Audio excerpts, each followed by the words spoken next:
the e-content part itself, the technology you choose for that is like depending upon, again, it is all interlinked.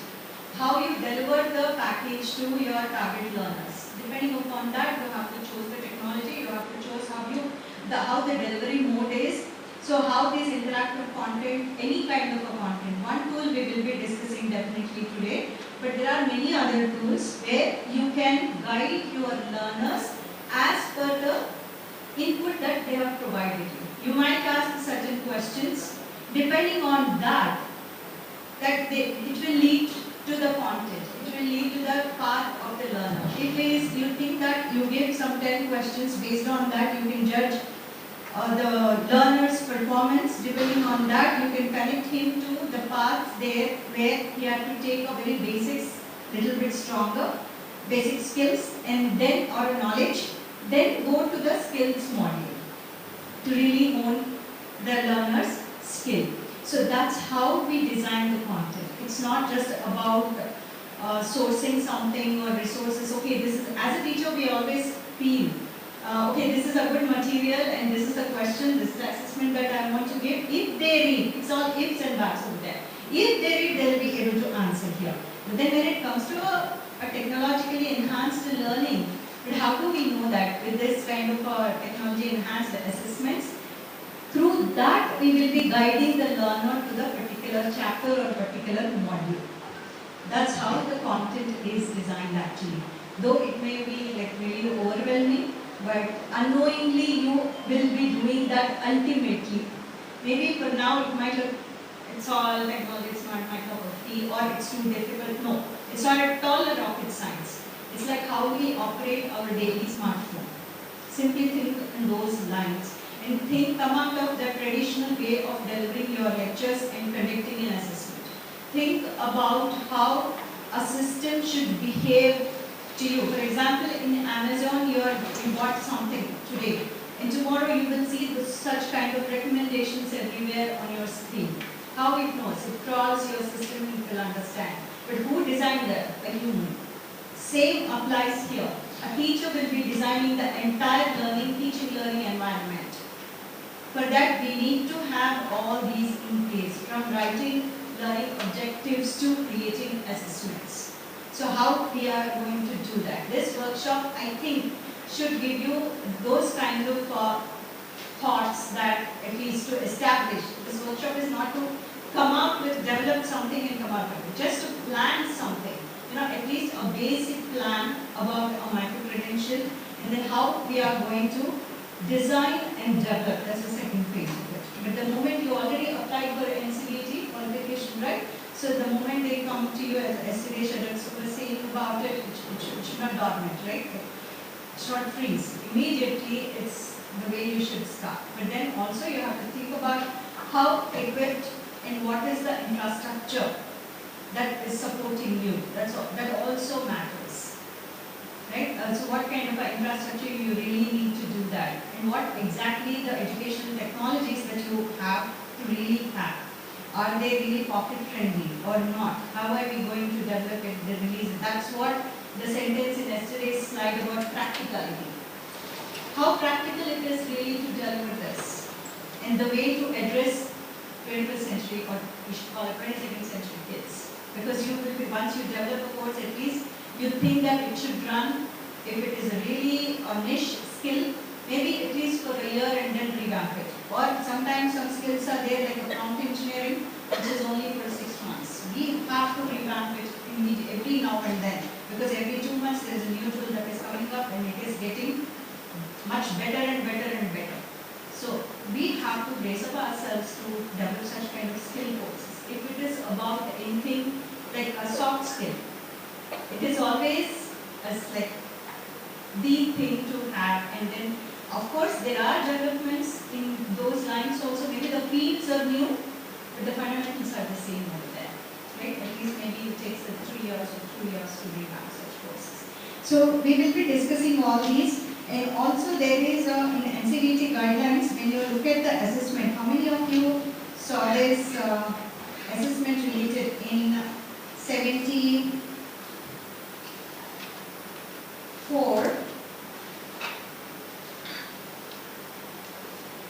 Not 74, let me just open that page.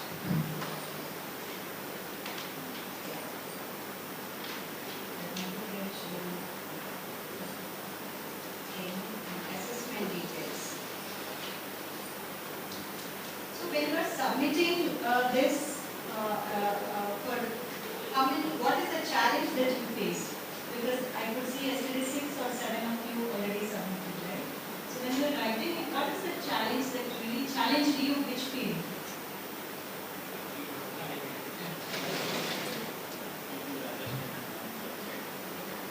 Oh. You might have did some grammar.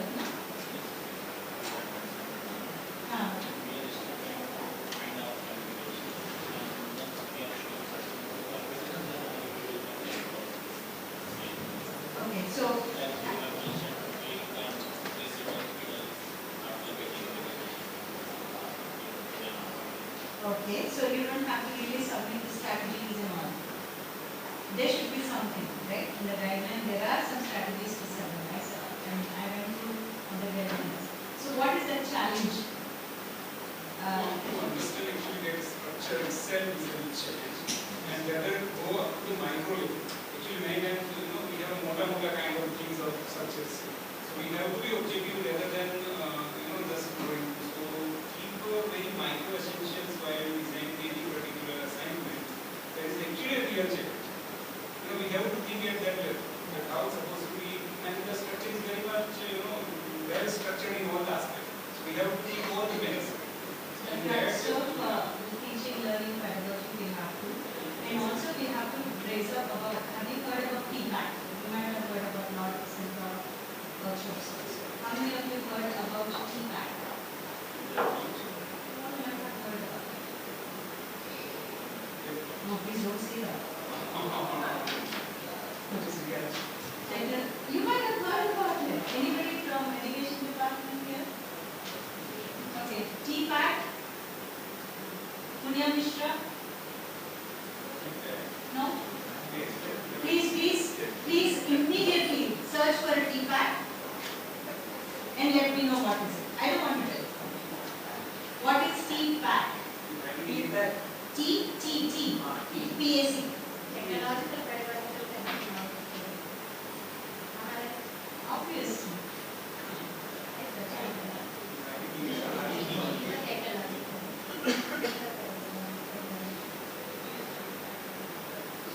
CPER? Paper knowledge.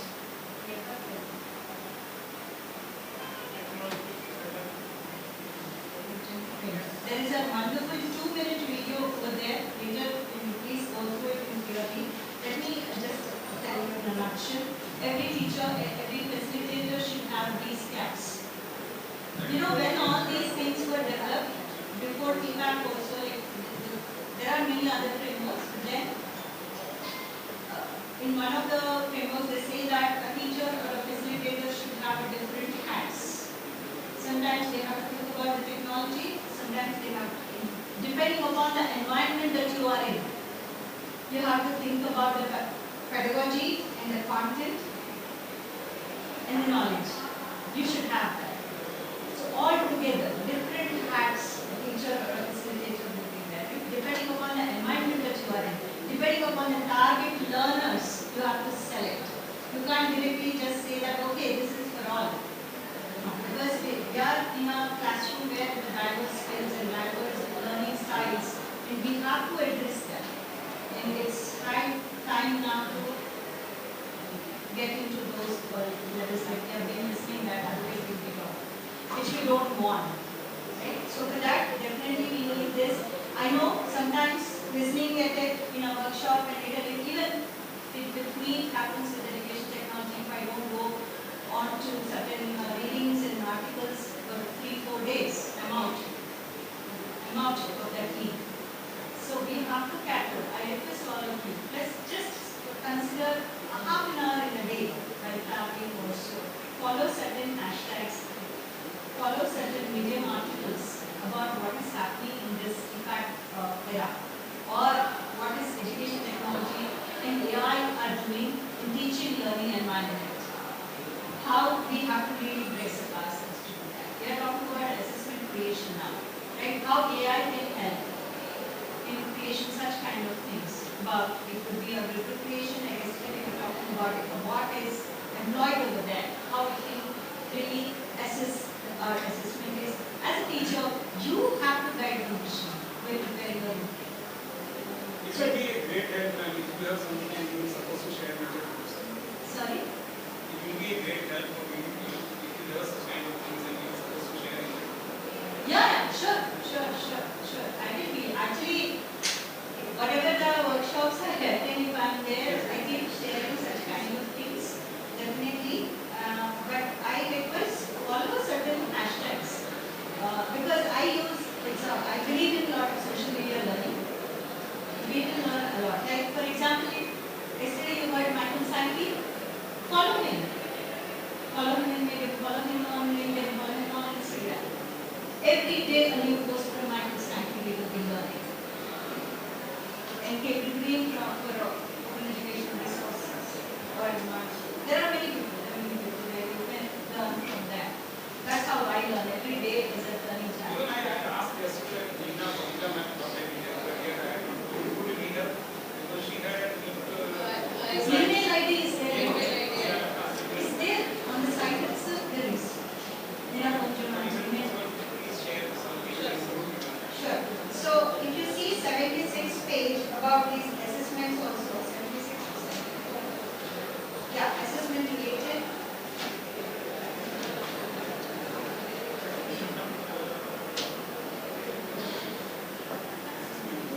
Yeah.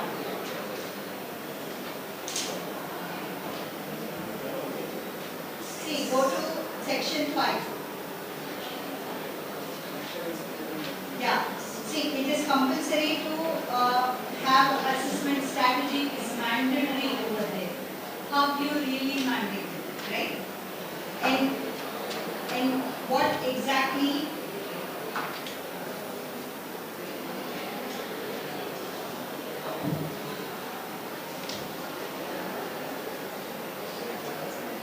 actually 2064. Okay, but 64. On that side you have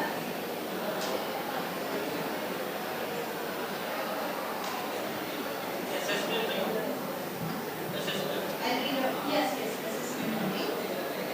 Why I want you to look at it is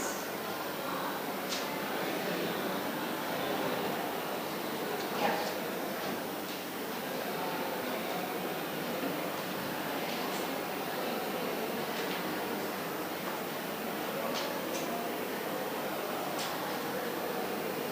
Assessment and certification.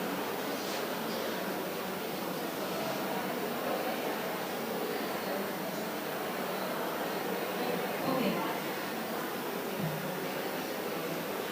So please give a feedback video if you haven't given. Yeah. There will be many people are doing the session. Okay. So even in 70, assessment and certification of NOS, in structure of NOS and format of NSQL, in all these are, that is what we are talking since yesterday. So please go through these pages once again and be related to it. Like I asked a question, what is a challenge, big challenge to you? Then he said, understanding the guidelines itself a challenge. Why? Because we should first understand what is this technology enhanced assessment. What is a rubric that can be incorporated into technology? Unless you test the waters, you can't really get so deep into it. That's what I believe in at least. So first we should understand all these frameworks and blended learning frameworks. How many of you know that there is a question also, right? Commonwealth of Learning, the guidelines are also there about blended learning. Different approaches, how we can do, bottom-top approach, like how we can really implement it in your course design.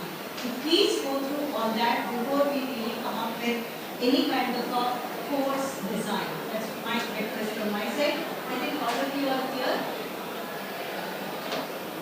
So let us group them up, then we'll do a small quiz and then proceed to open educational resources, and then why open educational resources we are talking today, I will explain after the quiz.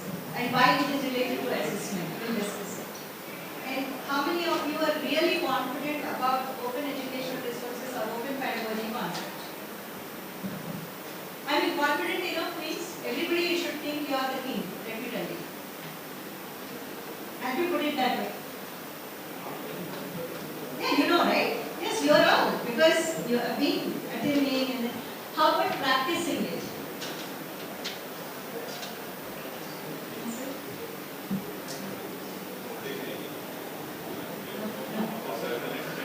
Yeah, you did. Okay. To a certain extent, you practiced, right?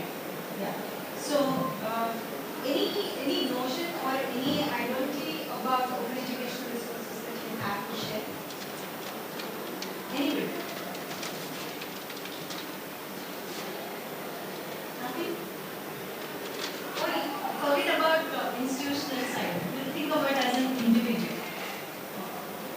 Okay? What you can do. Yes, sir. Yes. I like it. I like it. Let's forget universities and all.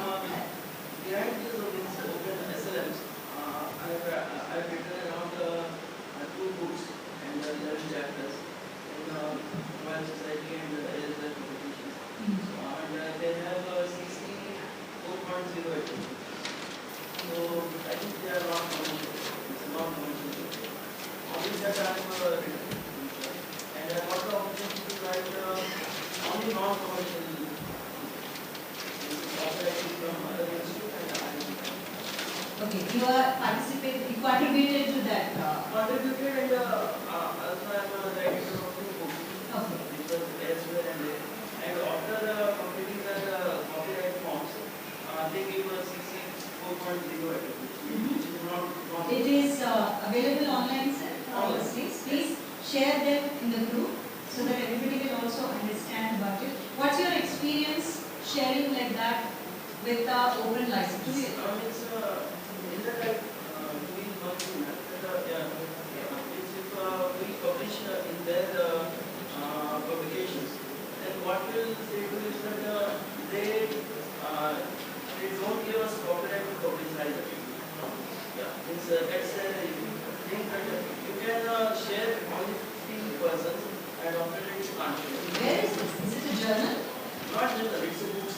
Open book. Which platform is that? Platform is online and offline. Digital version is charged. I'm pretty Digital sure. version is charged and non-commercial version is also charged. Then it is not an open resource at all. I don't consider it an open But resource. they are not doing a few things that they give the author a chance to publish an open what they will do, they will take charge from us. Okay, let me conclude the sessions on OER overview. Then I want to listen from you, sir. Definitely, I want to listen from you because this is a case that I also addressed earlier. Because due to that, what happens is that the person like me, who is the institution who can't have the budget to buy all this, because one material they cost around $29. And some materials What are that? $1,000. I'm radical about it. I'm a basic commerce person. Yeah. So, We use yeah. some websites which track the books and we download. That's what we will avoid from today. Let's take a oath on that. Let's be a prosumers. Let's not be a consumer. Let's produce. Let's have our own license. Let's publish it. Let's publish an open textbook or an open educational resource. If not from an institution, you be as an individual who publish it. And let you create a digital footprint of yours. You can't create in one day. You can't create in one day your footprint. Someday your appraisal firm might look at your social profile and your digital footprint. Those days are not far away. Those days are not far away. They will look at like how they are looking at your publications. Your digital footprint is also important in academic area. What you are contributing to open educational resources or anywhere, no matter what are you publishing? Open journals. It's publishing in those categories, Elsewhere and Stager and like that. We get more views, content views. But what they do is that if we borrow from anywhere or somewhere, they do the copyright case against us. it happens to us anytime. Let us discuss it, sir. Definitely.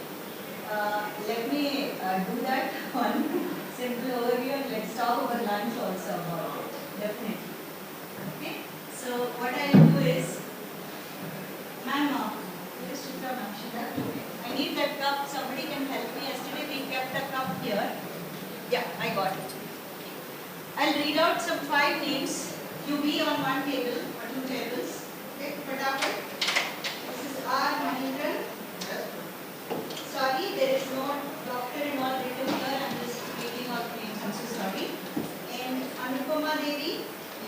Yeah, please. I read out names. You please change your tables. Mahindran, Anupama Devi, Pattu Rajan. Yeah, please join them. And Rini Aarti. Yes, ma'am. Yeah, please join. And Dr. T. Pandya. Ha, ji, ma'am. Please, you together. Okay. And Dr. Nasiman, Dr. N. Saranya Devi, Dr. R. Pragadishwari, Nidhi Rawal, Gopal Krishna. These are together. Please. And Ravindranath Salmanji and Bhaskar ji, Baldev Singh ji, and Pranab Saidya ji, and Manjari Agarwal. You are together. Dr. Jaya Mohan, Shivi, or what? And Niranjan Raj. Please join them, Dr. Shivi and Jaya Mohan.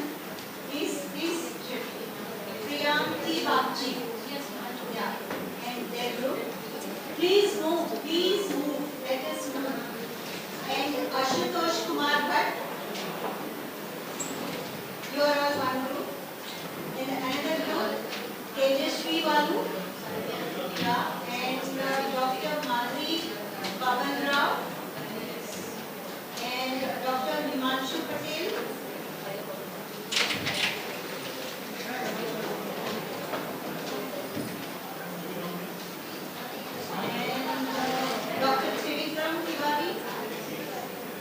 Dr. Kamal Agar.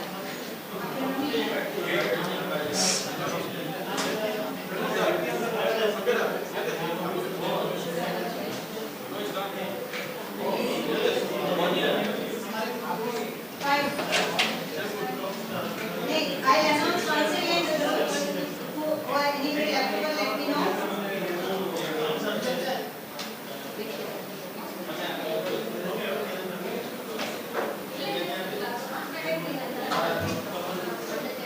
Okay?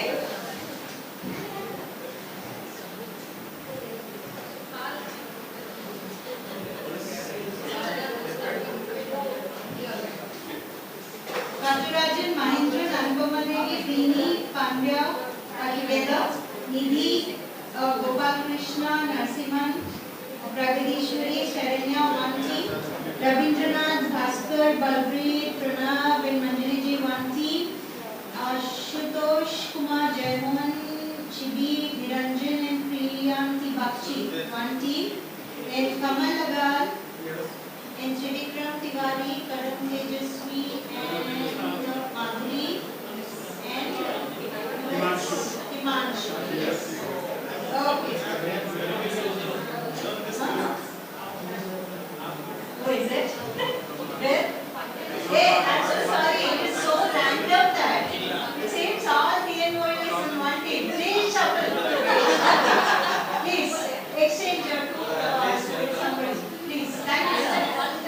Telugu अच्छा अच्छा बोलिए आप हाँ जी आपका नाम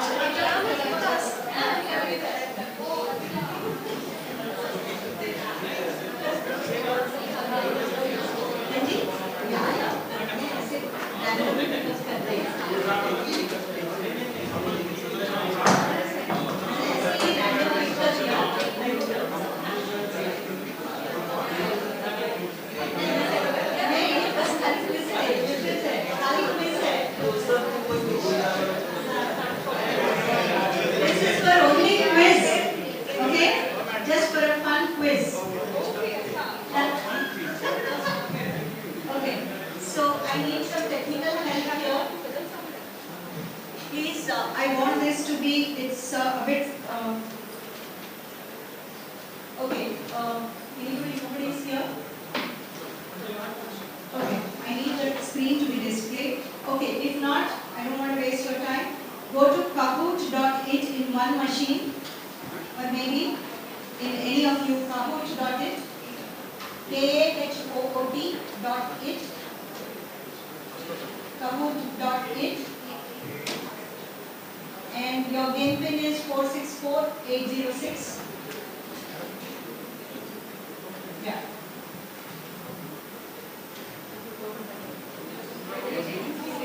And then 464806.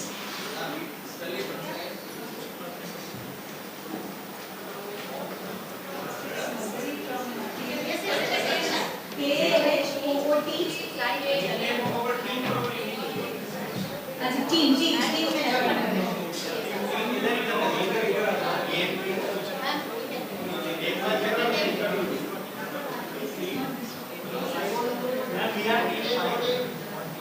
Okay, you add your names. You have to add your names. Let us improve our digital skills. 464806. And also help somebody in that team. kahoot.it. Kahoot. नहीं इसका बाहर आ रहा है Daily participate in session. And even effective act. I implemented it myself.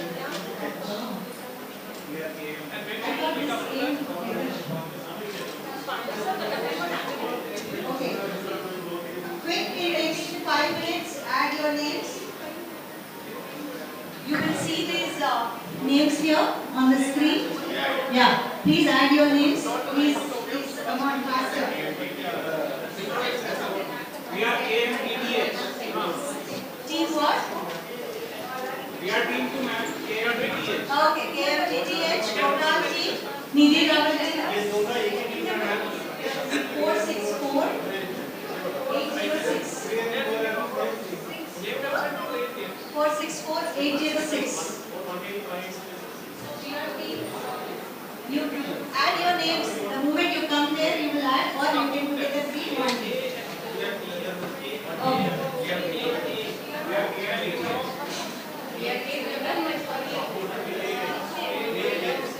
So shall I start?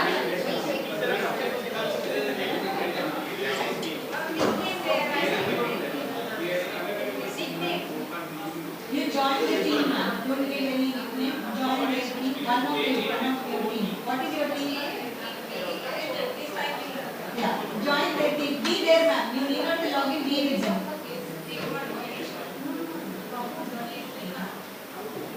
No, one of you take one.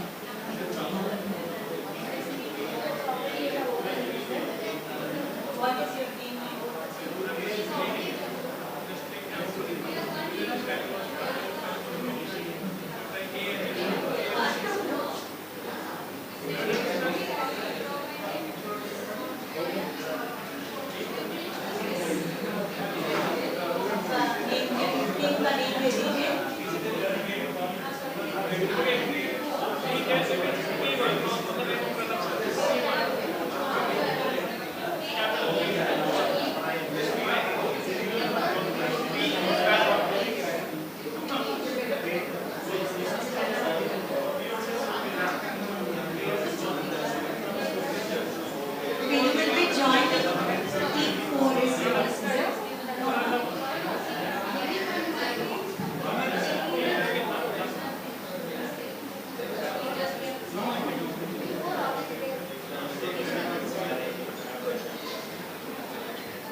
Who is team 3 here? Okay. Who is KMTTH? I know. Mahindran? Yes, I am here. Again, team 3 is you and Mahindran is also you. You changed somebody else's name. Nidhi Rawal ma'am, I'm just taking out your name because Pranav is whose team? This is. Yeah. Ashutosh is? Okay. So now, IGCS is it? Your team. Somebody IGCS. Okay. So which team is missing here? Just focus on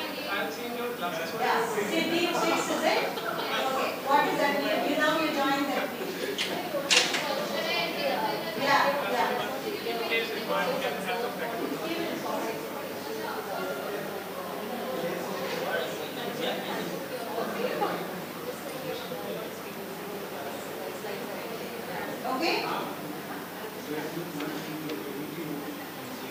Yeah. Is it okay now? Let's get started.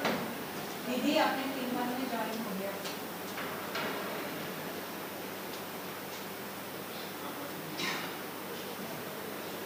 It's randomly picking up now.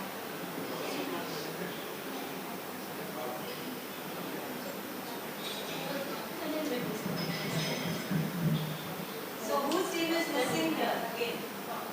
Nobody else's, right? 5 teams already. I'll remove the 6th team. I'm starting the quiz. There could be 10 seconds. Sometimes there could be 20 seconds. Sometimes there could be 30 seconds. Sometimes. Okay? Depending on the question type.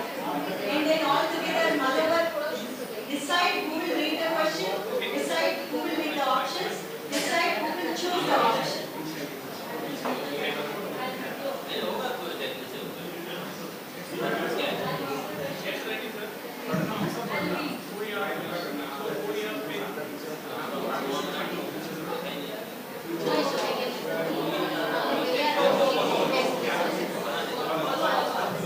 Okay, the very first question.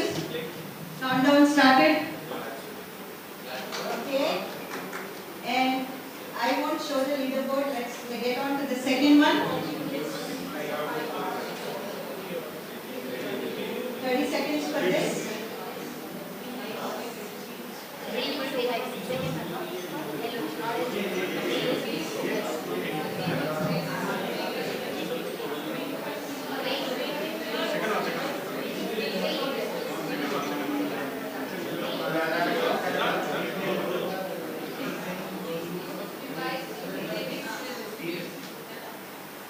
Okay, and I'm just moving forward because we don't want to waste our time looking at the leaderboards for each and every question.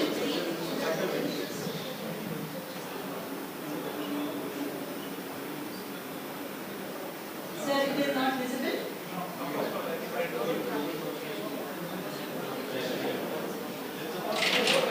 7 seconds left. This game is not just about the right answer, how fast you respond. Okay? And a fourth question. There are 20 questions.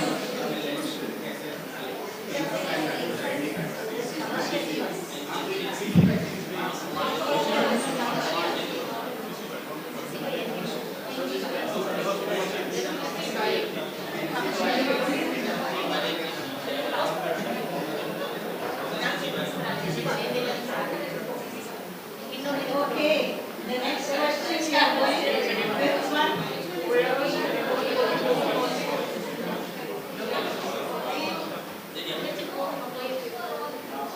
Wow, 4 answers already there.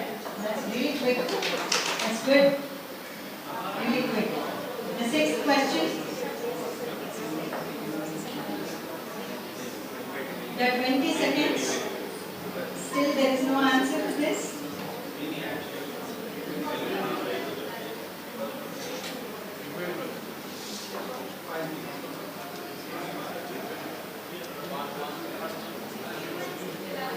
Only 2 answers. Oh, somebody missed this.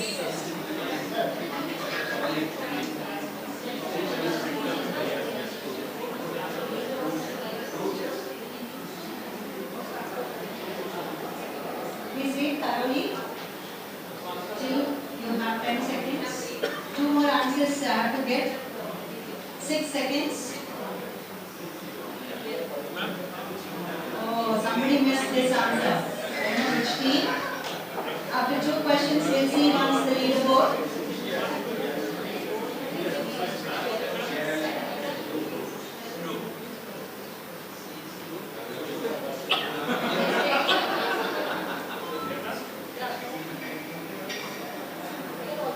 Okay, team 2 is really reading now. Okay, 9th question.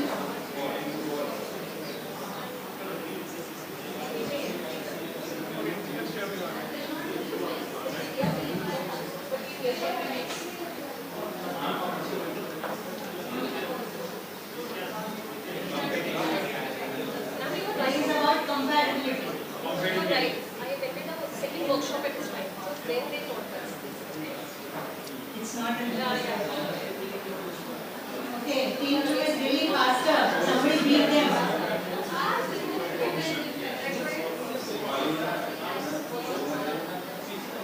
अरे इतना easy question है. 2 seconds left. So let us see. After 10 questions, still team 2 is leading. Team 4, Pranav ji, Ashutosh ji, and then Mahendra and Nidhi ji. What happened? Okay. The 11th one, second and true or false.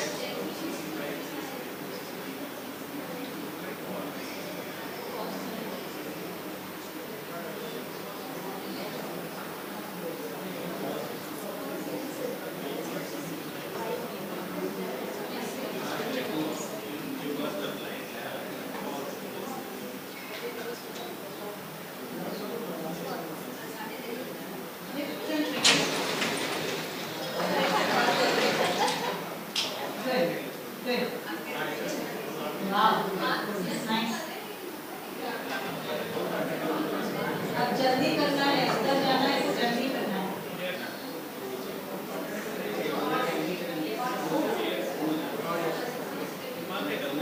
Only 2 answers. Oh my. Good. Good. Still team 2 is leading. 13th question. Just 7 more questions. Try to fill up.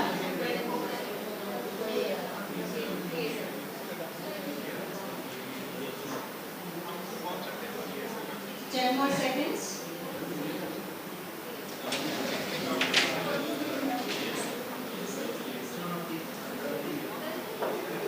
Only 2 answers. Oh my God. Okay. 14th question.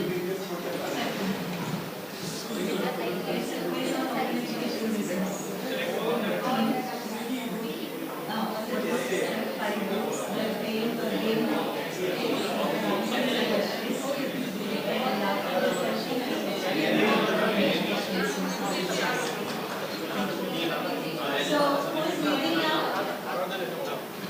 Still team 2. Wow. Wow. Team 4 is really coming. Okay. Very few questions. 5 more questions. Nidhi ji. And your team. Come on. Which license disallows derivative works? Simple question.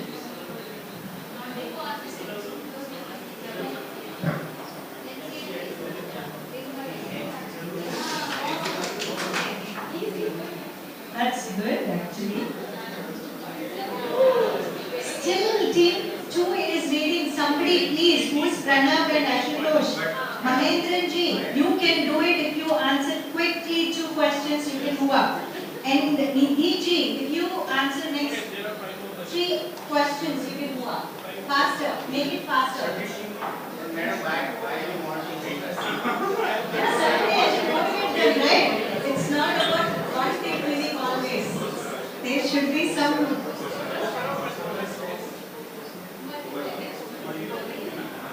It's a very simple question. Looking at the answers itself, we will eliminate and choose the answer. You're waiting, I know. You guys are very fast. Okay. Somebody again missed to answer this. Still team 2 is leading. And last 3 questions. Last 3 questions. Both of you, teams, please. Nidhi ji, Mahendran ji. Try to answer faster. And why only 3 of you there with TNOU? You should take Chitra ma'am's help over there.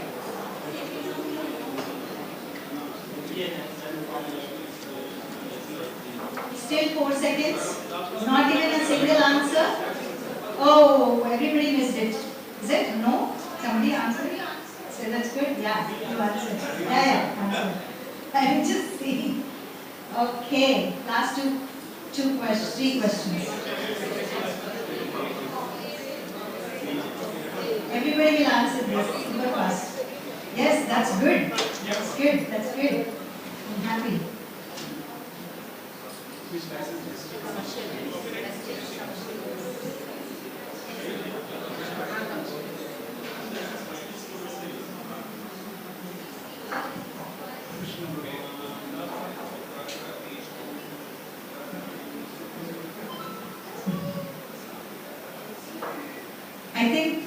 all questions should be 10 seconds.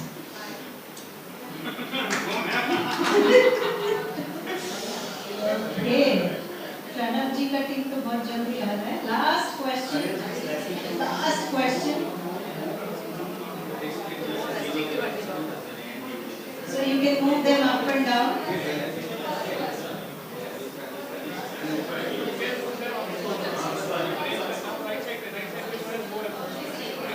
Still 16 seconds. I think team 2 already answered. Somebody else, Pranav ji ka team shayad already answered. Mahendra ji, Nidhi ji, and your team, please. 4, 2, 1, gone. Okay. Two answered. Let's see the podium now. Team 5. Clap for them. Please clap for them. And team 2, fantastic. And team 1 is the winner. Okay. Looking at these questions. Yeah, runner-ups are team 3 and team 1. Congratulations to all of you. So, I want your feedback, very constructive feedback on these questions. I need 5 feedback from each one of you. Let's start from here. Not about it is nice at all. You might have read the questions. So, a constructive feedback. Whether it is a challenge or it is about knowledge or a skill. We have to be content worthy. That's what I feel. I couldn't be able to follow immediately and I couldn't be able to answer. So I should speed up and I should learn clearly. Is it about reading speed or is it about regarding the content? Regarding the content. Applying application. Anyway, you are reading. Actually, questions are good in all aspects, and actually due to the time bound only, I think some of maybe not answer. Otherwise, everyone have thorough knowledge and one can answer. But the knowledge is much important. We have to be knowledge about the OER actually. The basic concept must be clear. And then only we can move. Yeah. Yes. Great. Thank you, sir. Yes, he pointed out pretty well. This game is all about how many aspects we tested here. It's not about how much you know. It's about how speed that accuracy you can answer that. And then what kind of questions that are asked over there. Like you are applying different styles of knowledge over there, right? And also different ways of answering the questions. Because you are addressing diverse learners. Somebody might be pretty well with, like when you give a multiple choice question, whether multi-select or a single answer, you should give the options like the user should be able to eliminate draft answers to figure out the new answer, the correct answer. That's the approach when you construct a multiple choice question. Yes, sir. Yeah, madam, I felt that this quiz, in a nutshell, it gave the whole concept of OER was explained in a very, gaming manner, gamification manner. And at the same time, you were, forced to analytical skills ours, they were honed, and we could enjoy the game as well as learn something out of it. That's an infotainment. Edutainment we call it, right? Yeah, that part should be there in a course as I feel as an outsider. When I am a learner, I want such kind of things. So when we love that, when we like something, that's what the others might expect. Our students might expect in a similar fashion to learn something more than this. I guess it depends a lot more on the group of the participants also. Sometimes there are mixed groups, like somebody who's pretty sure with the accuracy when he's attempting the quiz alone, maybe he can perform well. And when it comes to group discussions and it takes time, sometimes it is... the argument happens. Yes, because you need to make sure that everybody's feedback is taken, and maybe my answer is different, my knowledge is less, somebody's knowledge is more. And if I'm not contributing well, or if somebody else is not contributing well, it affects what we score. I want to just add to that. Yes, sir, please. Because it will, bring out the key spirit and skills of the community. What if I'm not a team player and I'm a solo runner person, I may not be comfortable with. Like I'm a team player, I don't mind playing in team, but it happens in a mixed group, you get all sorts of learners. Yeah, I want to address this here in this way, ma'am, because this is all, whatever the sessions that we are doing in this workshop, is all again picking up at our what? The theme is Right. micro-credential. How we design and how Right. we create or how we develop, right? How we plan first. So, unless in yesterday's one of those slides, it is like you define your roles and responsibilities when you are designing a course in a team. That in the beginning, just like this, I announced, okay, decide yourself who will read the question, Correct. who will answer the question. So we just practiced in a quiz as a team here. Imagine when you are developing a course, like who will assess the quality framework? Who are thorough with the quality framework? Who will assess your assessment strategies? Who will exactly coin the title of the course? Even at the end, they might think and come up with something new that they think that it is what industry related and needed. Right? Who is expert towards, like who is on the ground reality and looking at and collecting the feedback and needs assessment. Then they might be, can produce something in a team. So these are all roles and responsibilities that you assign in a teamwork. And then how as a team you perform at the end as a team. Right? No one can develop a course, that's what I believe. There is no I there. It's always me. It's always me. Thank you so much, Shri. Yes, my village.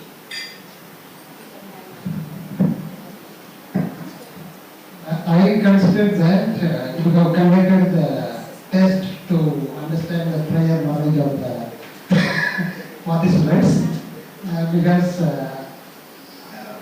we should know what is OER. If the learning activity is taking place, it will motivate the learners, understand the concept easily. This kind of a test helps the teachers to test the learner's ability immediately. It is very interesting testing techniques. Thank you. Thank you, sir. I want to add a small point here. Definitely, I thought of first when I designed this to test, posted in the LMS to test each and individual's, I could know the prior learning and like a diagnostic assessment. Definitely, I thought of it.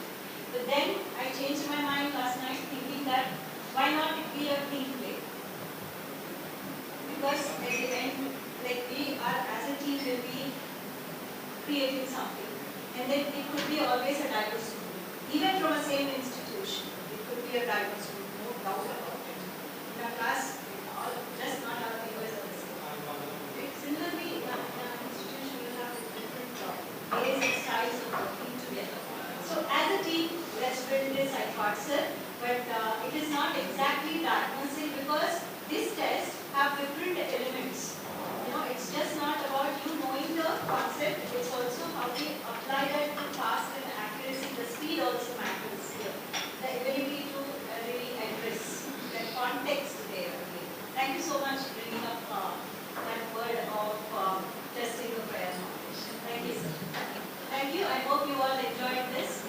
And so now, you let me know whether I should go with a brief overview of open educational resources and then move on to hands-on, or directly we'll move on to sourcing. You can just say up your hands whether you want little partial or it won't be sleepy, no? Sorry. We need some I hard. know we are about to impress everyone know about OER, but if you explain it will be Because What's bird's eye? We need mental passion. your choice, you're free. In my class there is no restriction. I always want my learner to be happy. But I want you to concentrate a bit on your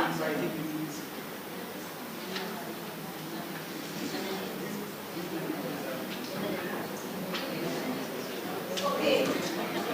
Are you settled? Please settle yourself.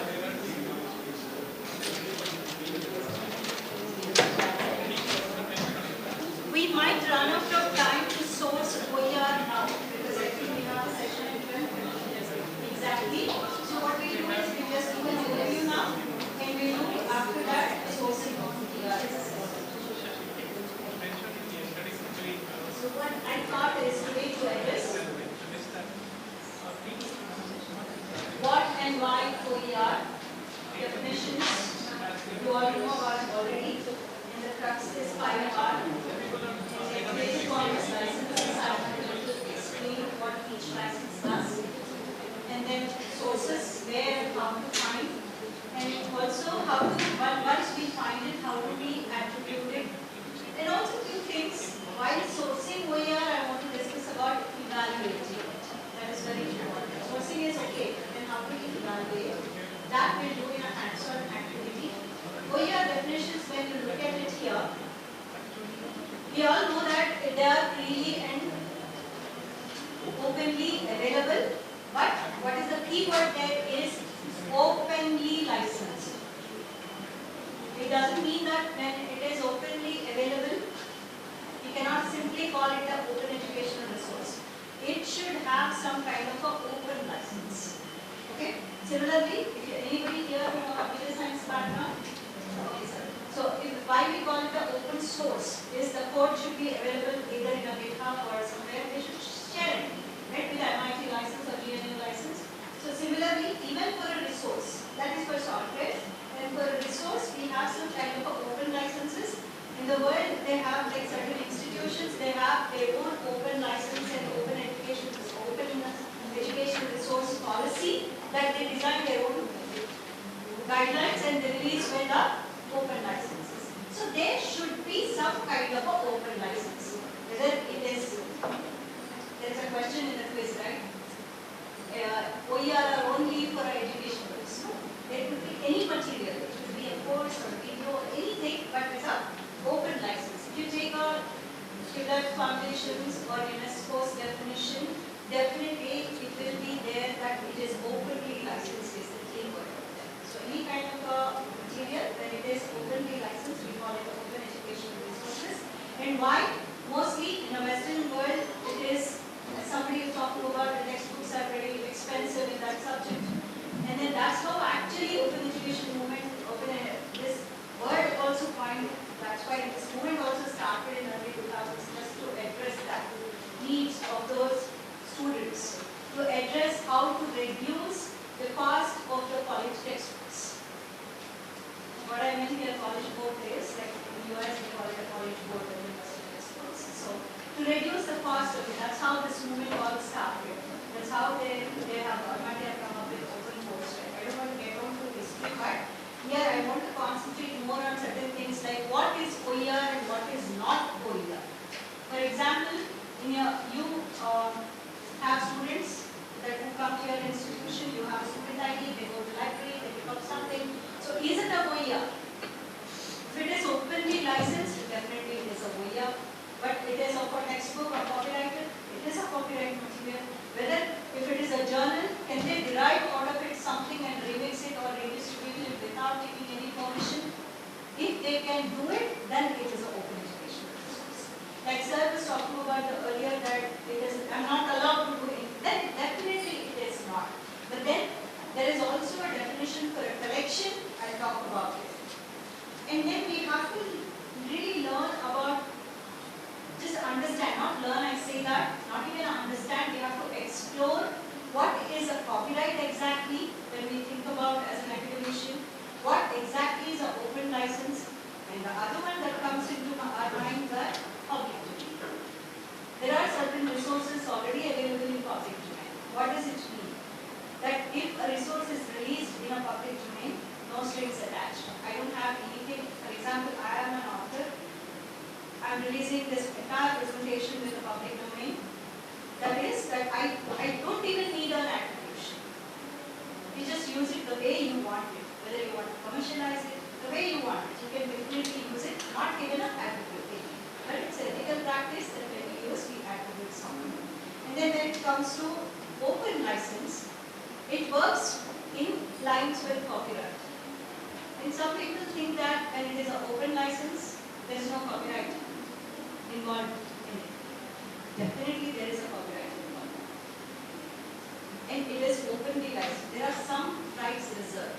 If you search for Flickr images sometimes, there are somewhere it is written that some rights are reserved.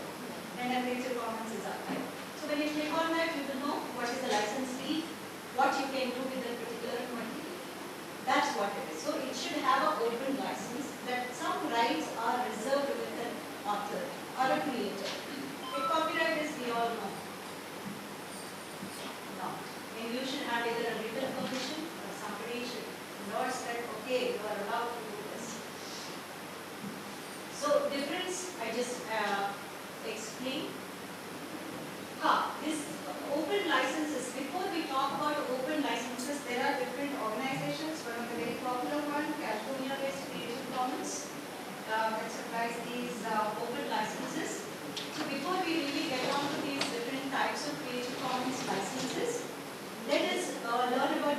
is 5 hours. Actually now they are thinking of 6th hour also. Very soon they might add the 6th hour. Please Google it about what is the 6th hour in 5 hours daily life. I don't want to explain here. So let's talk about 5 hour. You already answered this question. What are these 5 hours? We can revise it, we can redistribute, we can reshare, revise, and then remix it. The words itself will speak English very clearly, they will understand.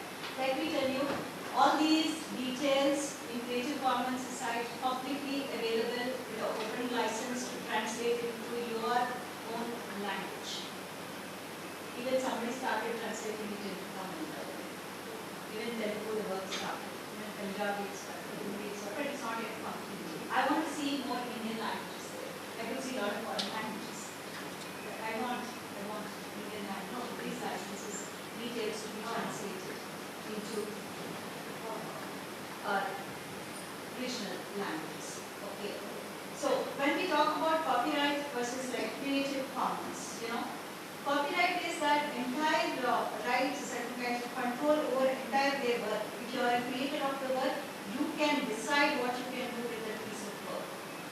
Only you can decide if you are a creator. Then it is like a Creative Commons or licensed, openly licensed resource. Looking at the license, the user will understand what permissions will I have to utilize that material. Those permissions are defined by these 5 marks. Looking at the license, we will understand what permissions we have. Just looking at the license. For example, in which of these licenses we see that often, not often, it's actually regularly on a Wikipedia page. Sorry? Okay, it's a question mark. Yeah. I confused between CC BY and CC BY. CC? CC BY. CC BY? Anybody? It's actually Manjana, you're right in the first question. CC BY is yeah. So on a Wikipedia page, not only that, it will continue saying that unless otherwise stated. What happens is in a collection of articles or in a collection of a pool of resources, somebody might release publicly with one license that may not be CC BY SA. But entirely as a collection, Wikipedia's articles or in Wikimedia images, they are with CC BY SA. So blindly, you might think that whatever I take from Wikipedia is CC BY SA. But it's always a good practice to look at each and every license deed of the material which you pay for. Because the license deed clearly says in Wikipedia, unless otherwise stated, based on CC BY SA. And don't think lower about Wikipedia's knowledge. There are Wiki universities and Wikibooks already available. The resources are already available in Wiki books. You can search for school or college books also. It's really nice. Okay, looking at these 6 licenses, CC BY, CC BY SA, CC BY NCSA, CC BY NC, or you call it as CC BY NC. The first 4 licenses, any license you use, any of these licenses you use a Creative Commons, the attribution is must.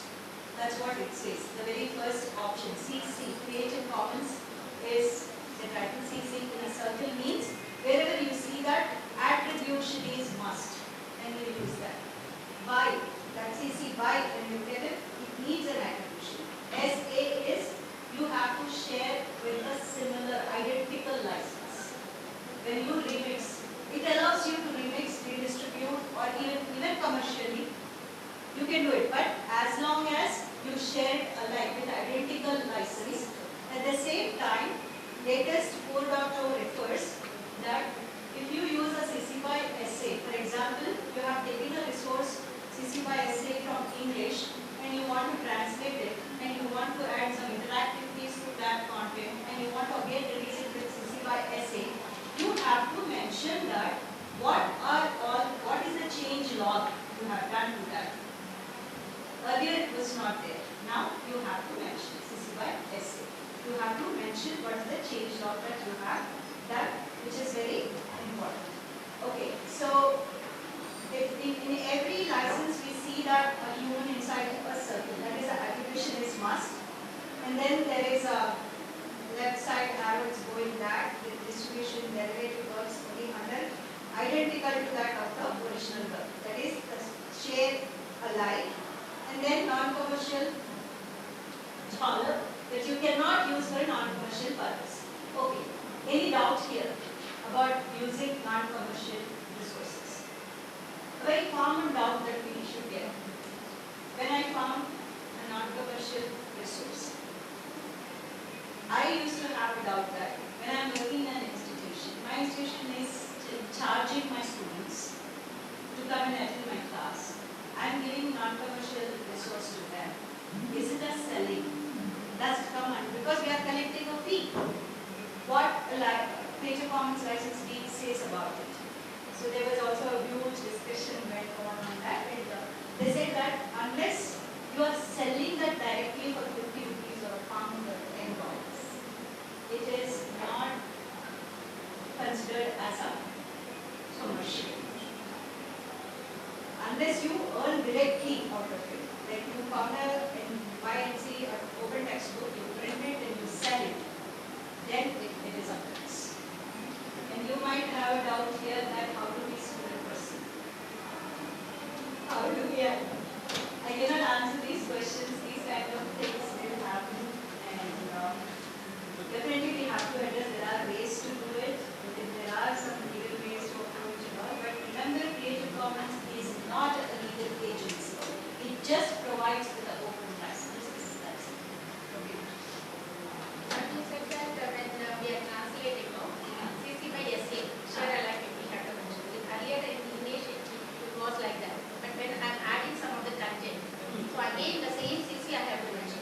You are remixing it, that you want to add something, plug in something and then release it. Then it is a CC by SA only, because identical terms that you have to release. Right? Yes. As of university, we take some from students who are providing them learning material. And if we are taking some OER, the question has two parts. First, can we take a breakdown of online and OER and provide it to our students? Another question is, if it is licensed non-commercially, even then we can provide it to them. We are charging them fee, we are making them to pay for the Directly you are selling it to the right, not directly. As an institution you are providing. Yeah, that's why in the curriculum itself, by designing that we mentioned that part of this sum, whatever the percentage, there are no norms exactly, 30 or 40% implies OERs, right? 40%. 40, right? Unless there are some sites that they charge for a bound book. If you want a bound book of the textbook, like you go to OpenStax also, or Pressbooks directory also, you go there.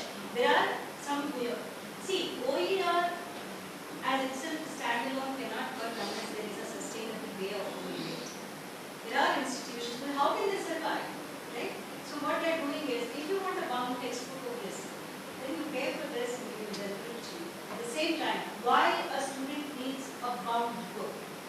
Unless that content is so engaging, so enriching. So it's again on a teacher to make that enriching and engaging. The content. We are distributing this OER content to our students. So we cannot use CC by NC. Anji, if you are distributing it to your students, Then CC by NC license will not be allowed. you can, sir. That's what I'm telling. Like, I'm working in an institution. My institution is charging a fee.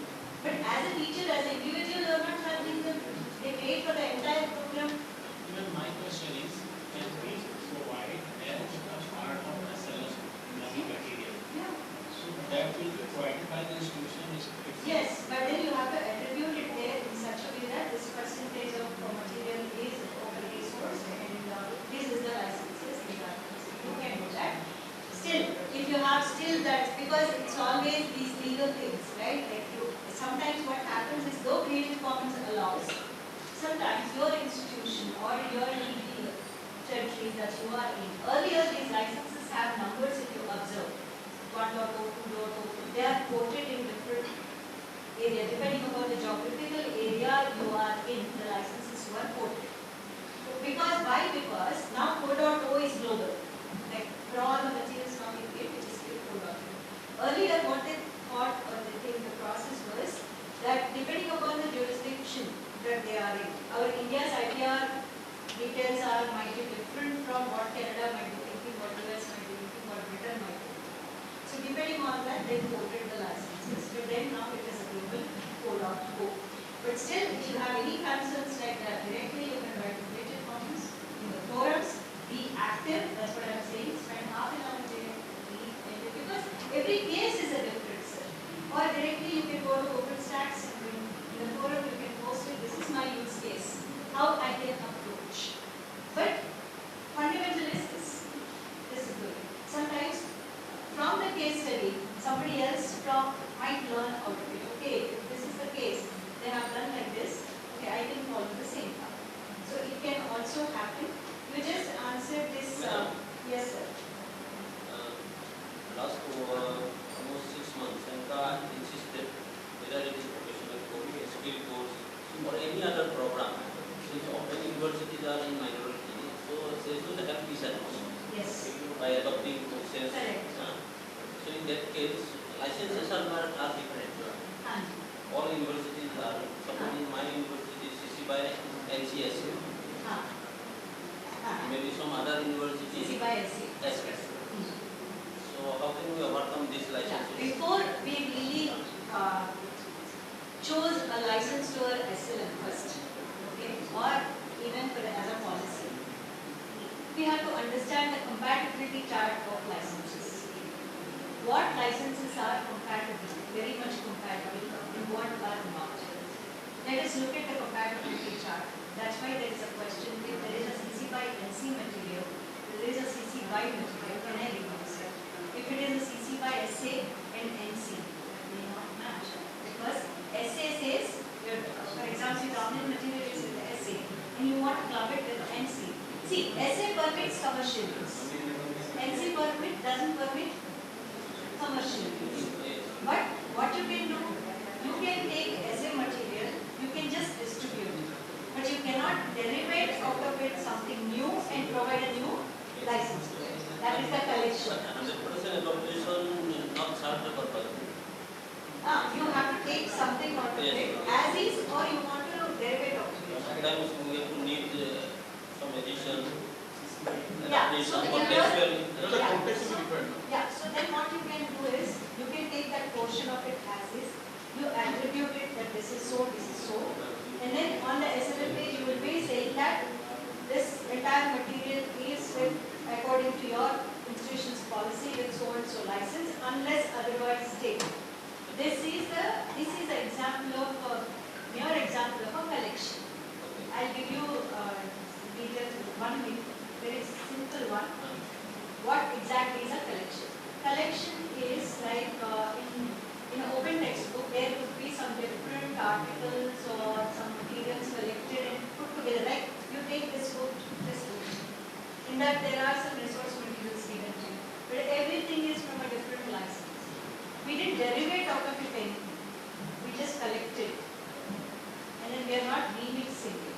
We are not adding it anything to it. We are attributing it and then we are releasing our own license. You can do that. And then you have to attribute if you are taking as is.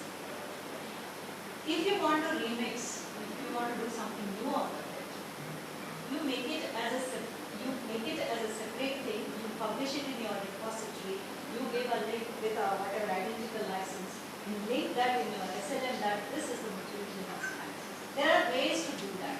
This is one of the ways. That's why I said, like when you are opting for a open licensing policy, you have to see the compatibility chart. Simply because it is non-commercial share, like you can't just go. But then how open the open license is, you have to understand. For that, the compatibility chart is important. But the reading material and all history of the university is available as a website. Not only for student, but anyone can have access to it. Okay. It is available on our website. But is there an open license to it? Attached to it? Is there is there a license mentioned there on the SLM? Getting access in But the I would say many of the views university has provided all the on the adaptation that is we are globally license in other system. So is there an attribution to it? What is that acronym that we give attribution? We use? They use to cite a OER. What is that acronym? We just answered that question. Tassel format, right? So there should be, if you think that it is a openly licensed material, there should be a tassel format. There should be a link to the license deed. There should be a display of your license either as an icon or as a text. Title, source, attribution, and master label. It is important. Title, author, source, license. So yeah, title, author, yes. जो licence है जैसे कुछ जगह ये होता है कि online वो परमिशन से एट्रीब्यूशन मांगते हैं उनका नाम रहना चाहिए हाँ ऑफलाइन में मतलब एट्रीब्यूशन ऑनलाइन में वो रिटर्न परमिशन मांगते हैं Yes, expert can tell that. But let me discuss it with you. I want to see your material also, which you said that is with the CC by It is with the OER actually. I'll see. When I taken the OER of the MIT, Huh? then they please download it. Huh? But when I want to share online, then it asks for return permission. Okay, that means the license definitely somewhere it is mentioned that unless otherwise stated it is with this. There is some material is copyrighted inside that. For example, I'll tell you one example. Okay, let's take this random example of I wanted to upload some pictures in Wikipedia. Okay, I want to have my own hashtag over there and I want to upload. But that photograph was not taken by me. I just copied somewhere. I took it. I thought, चलो यार मेरे नाम के अंदर भेज देती हूँ. But Wikipedia never accepts that kind of images. It immediately throws back, saying that it is copyright. So that's how the kind of materials are with embedded the license tags into it. Though it looks a simple Word document, there are tags behind it. That's right. There are some people who copy a text first, they use a notepad to paste it. They're very, very mahamahan hai. Then they use so that they avoid tags. और एक question ये था कि जैसे पीछे वो जो diagram है वो मतलब कलर है अगर मैं उसको चेंज कर देता हूँ कलर चेंज कर देता हूँ ओके रीइमेज रीइमेज करता हूँ तो उसमें क्या कॉपीराइट का रहेगा depending upon what is the source is copyright. It just change the color. Yeah, whatever is you're adapting it, right? You're not adopting, you're adapting it to suit your taste, to making it like go with your site. That means you have to provide the license which, for example, that image is CC by SA.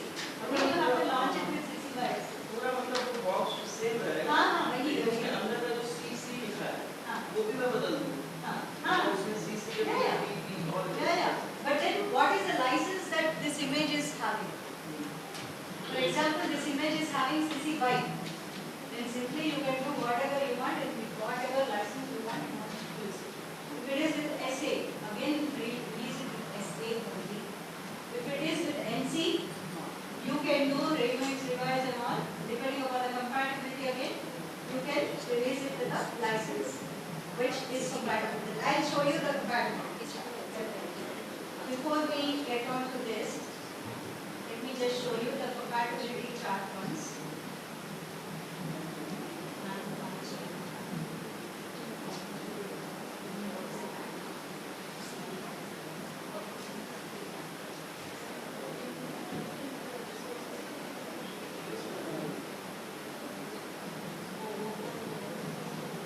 I'll show you the images.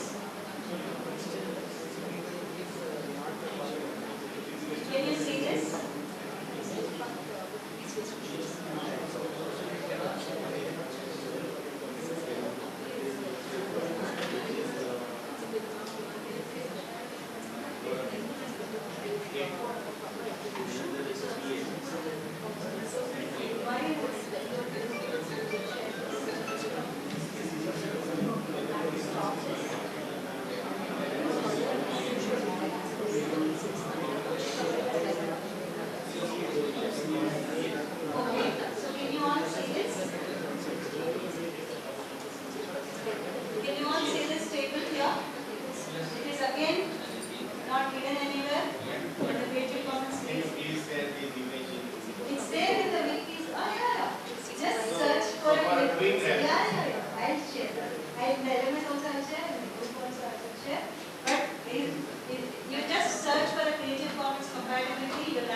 image. It's a wiki page of a Creative Commons interactive. Are you sharing the link on the group? I will. And also just remember it is a Creative Commons compatibility chart. And whoever is practicing OER, even for me now on my desk, this is a huge calendar poster that I will have. Sometimes we lost in the work, we may not remember the compatibility. But then after working for years, you will know anyway. Like as I said, if it is an essay and an NC. Look at that. Is it clear? I don't think it is clear. Let me read out. Can you see this? This is an essay. And where is NC here? This one. Why? Because this permits commercial usage and this doesn't permit commercial use. So you cannot use that. For example, this is CC by NC and CC by NC. Both the materials you got. For example, you are developing an open textbook. You found some text that you want to use to remix with CC by NC, and also you found an image or a video with CC by NC. You can always, they are compatible. And then coming to the ending. This is the most restrictive one. You know, according to open licenses, these two are never considered as open licenses at all. It is just like any other copyright, right? The only thing is you can distribute as is, as a package, that's it. Neither you can really rework on that, as is. These kind of resources mostly will get from a latest technological advancements and all. When you look at some kind of textbooks with these licenses, you might find. It is we say to take written consent before initiating for CC by NCMT. Sorry? It's better to take written consent. Yes.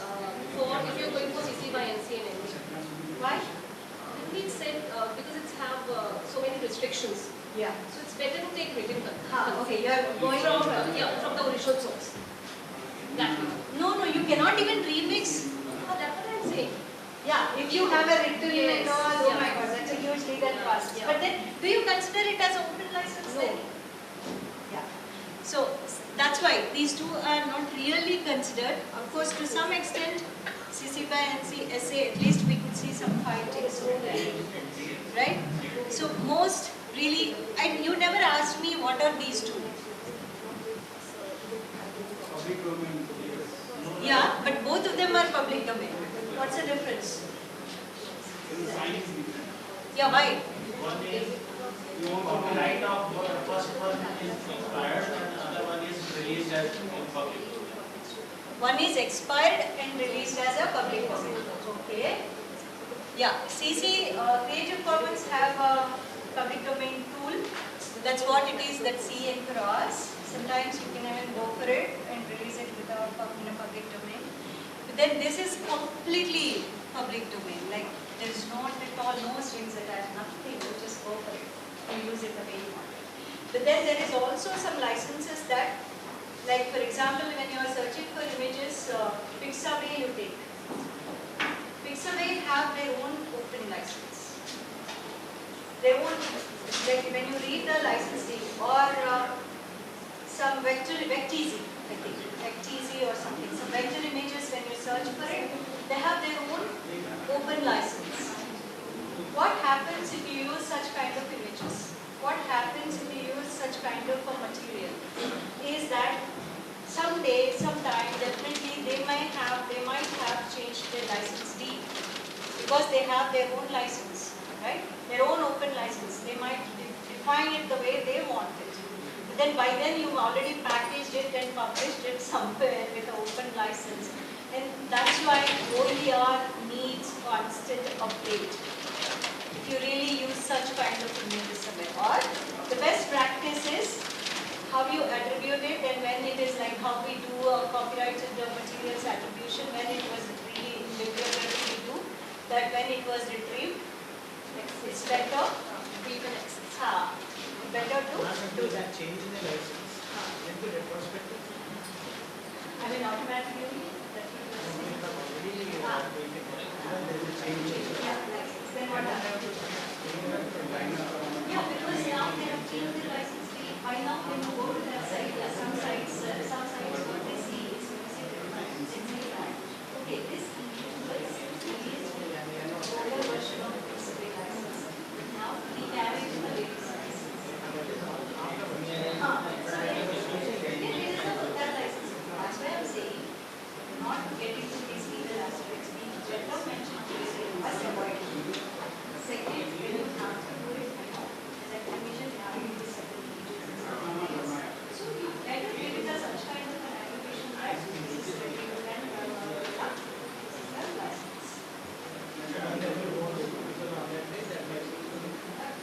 that's why you have to use a clear cut and clean up and how we do the what kind of API size and size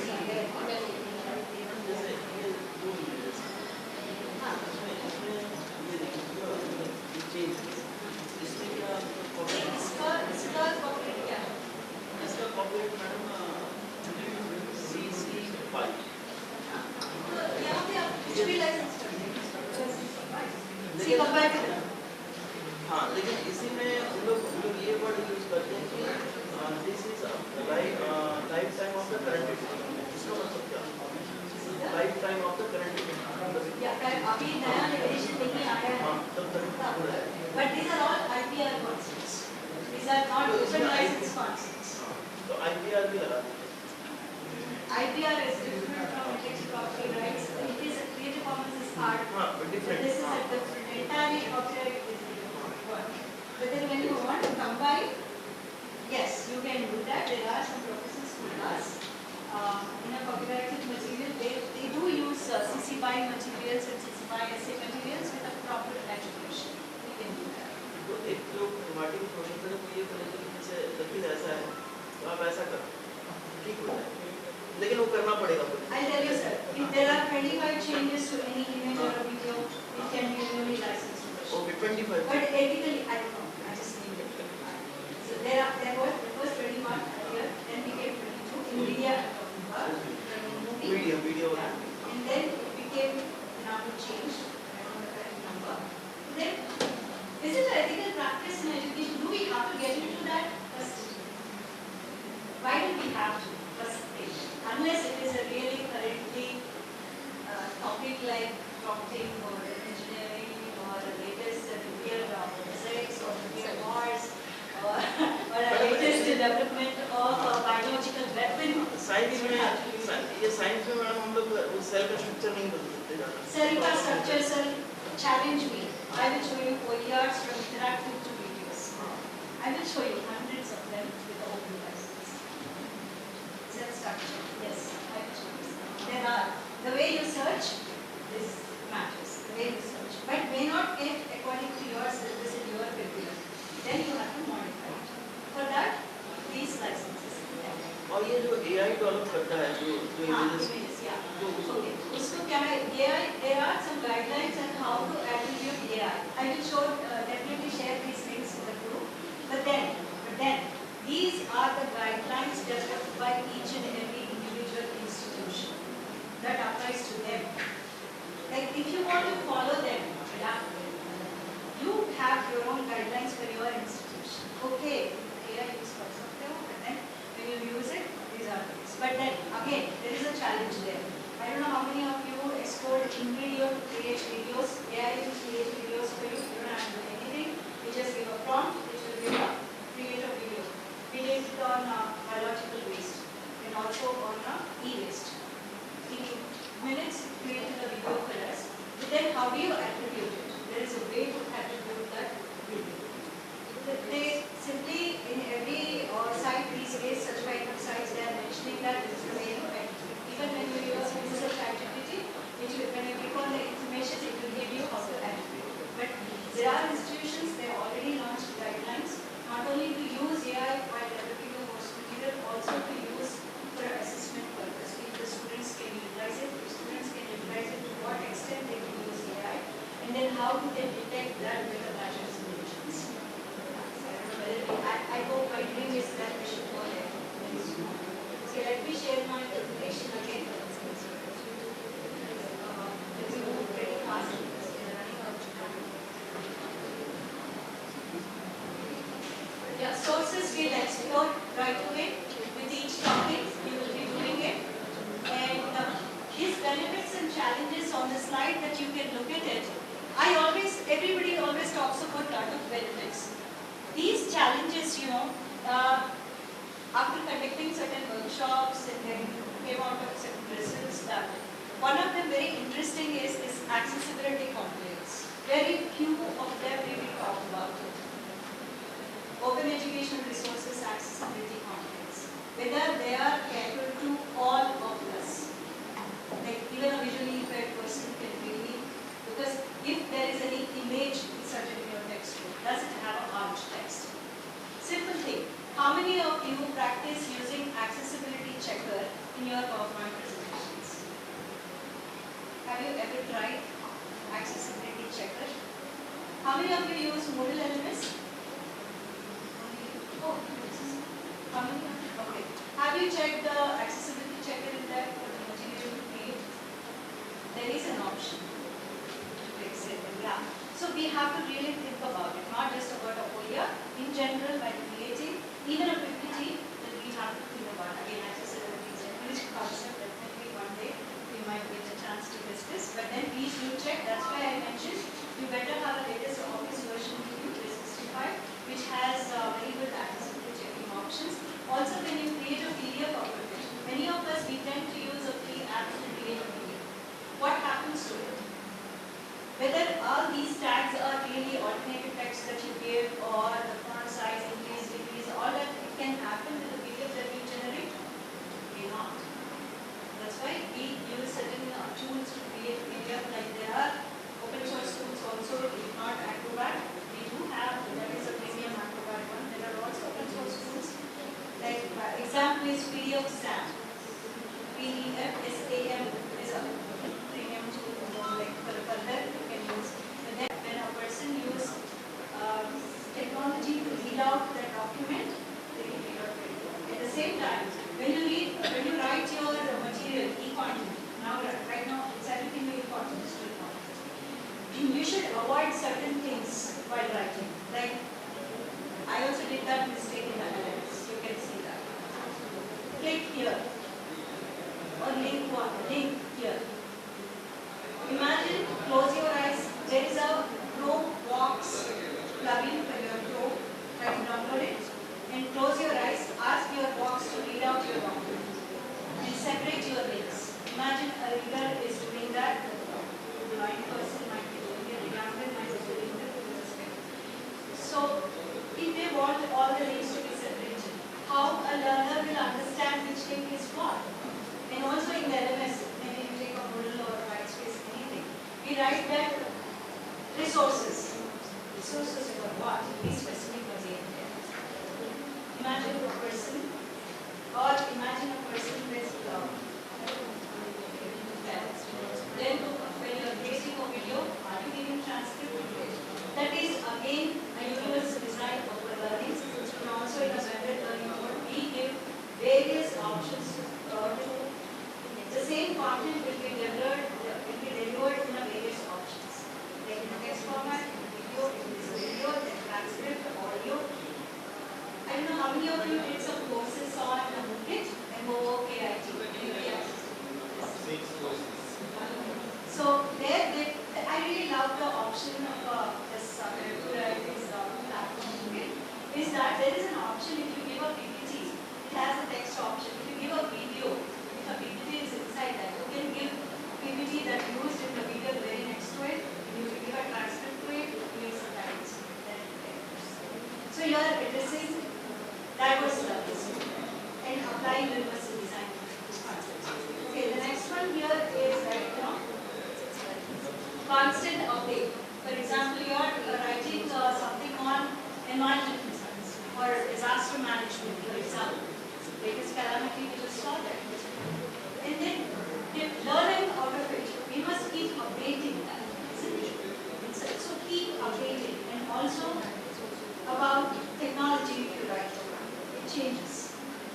And not only that, sometimes analogy that we create may be outdated. So we should keep updating. It's not that एक बार create कर दिया, launch कर दिया, बस खत्म मेरा job. You have to maintain a record that how many years you publish, where you publish, how you want to. It requires an update. That's a good journal to maintain. And also, many require specific skills and time. It's not a one-day's job, as I said. It's the time nobody can give you. It's your own time. Like today, we had a very good walk the talk on the beach. We had a really good conversations with Vicky ma'am and Julie ma'am. Looking at your great Vicent Nagar beach. Sunrise, we were there and we were walking and so, we ourselves some time to really upskill. Sometimes we see, as the doctor says, learn, unlearn, relearn. So we have to do that. That time nobody can take it. It's only 24 hours per day we can't. And then about the specific skill sets, who will give you that? There are hundreds of courses. Commonwealth of Learning's OER course is there. How many of you did that? I think all of you. Because all the sector functions demand the OER course. How many of you did that OER course? It's 2 hours course, that is 120 minutes. When I first did it, I took 1 week. Can you believe it? 80% is required. I took 1 week. It's a 120 minutes course. 1 week I took. It's a long time. Literally I took. I really surprised in one of the recent workshops. I told them 1 week back, not even a week, it's 3 days that you have to complete it now. All of them completed. Again, we played such kind of a game where the questions were different because depending upon that course and exam. So we have to go, it is a 120 minutes. It clearly says that the questions were really applicable. If you have 2 devices next to you, you operate it in 1 device, if you see the other device, the answer, you can do it in 60 minutes. Why 120 minutes? Because they designed that course in such a way that you can, it's a learner-centric one again. The way you want to navigate it, the way you want to move it, you are really given a free hand to navigate in between. You can always go to the quizzes and answer. Thanks to PGDL course actually, and we had tough times that time. When I was very early into technology, when I done on that analysis, we had a really tough time with it. And that's when I learned actually how to take such kind of many problems and why do they do and how they can practice. So nowadays the technology improved 10 years, 12 years back, and now it is much more improvised. They can always see us in Google platform. They can see the wonderful analytics, how many times you paused your video, where exactly you paused, how many browsers you opened, how many devices and IP addresses that you used to access that course. Though it is a free course, all these analytics were recorded. So that's why in Moodle Analytics there is a wonderful option to do a quiz. It requires an IP address, a certain IP address that you provide of your college. Only through that Wi-Fi they can answer the quiz. They cannot connect through their other Wi-Fi. Feedback is also embedded. Feedback of the learners are also embedded. Yeah. Okay, so searching for your searching.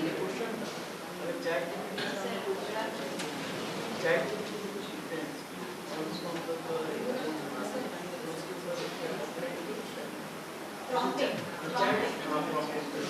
Prompting is asking for prompts. If you want, you think that they are unique, that is useful, release prompts with open access. Create open text, you think they are unique. And again, please don't create a digital download because you have to create a VR.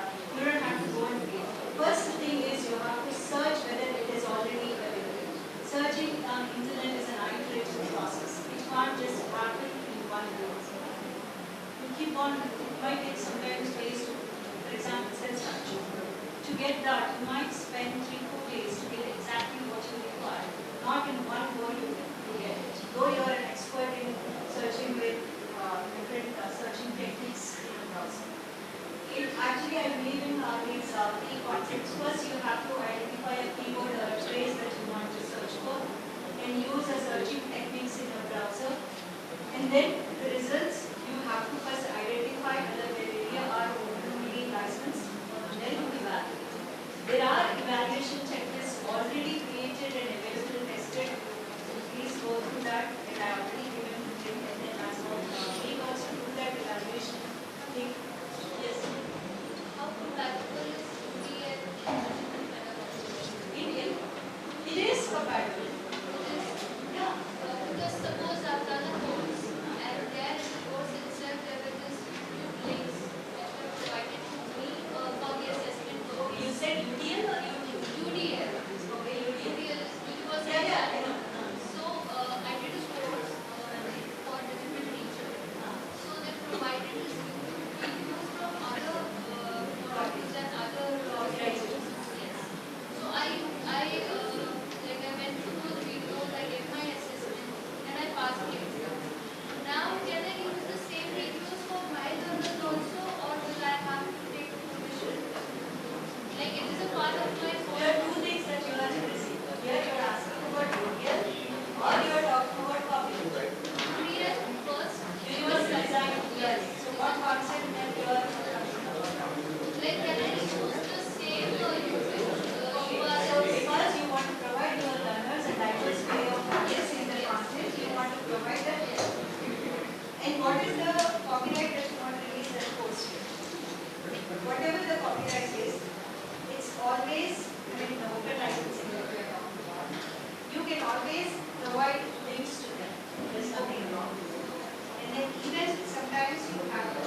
proper attribution.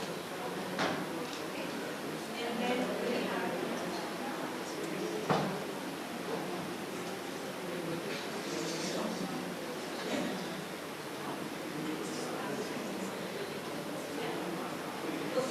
20 more minutes are there. We shall do a sourcing, then we will do an methodology. Before we do sourcing, like we just had a brief overview of it, how we search for a tool. In a common browser, like we take a Chrome, that's what we university use, right? How do we really search for it? We take an option of a Google, advanced search option, then we search for it. Where is that advanced option?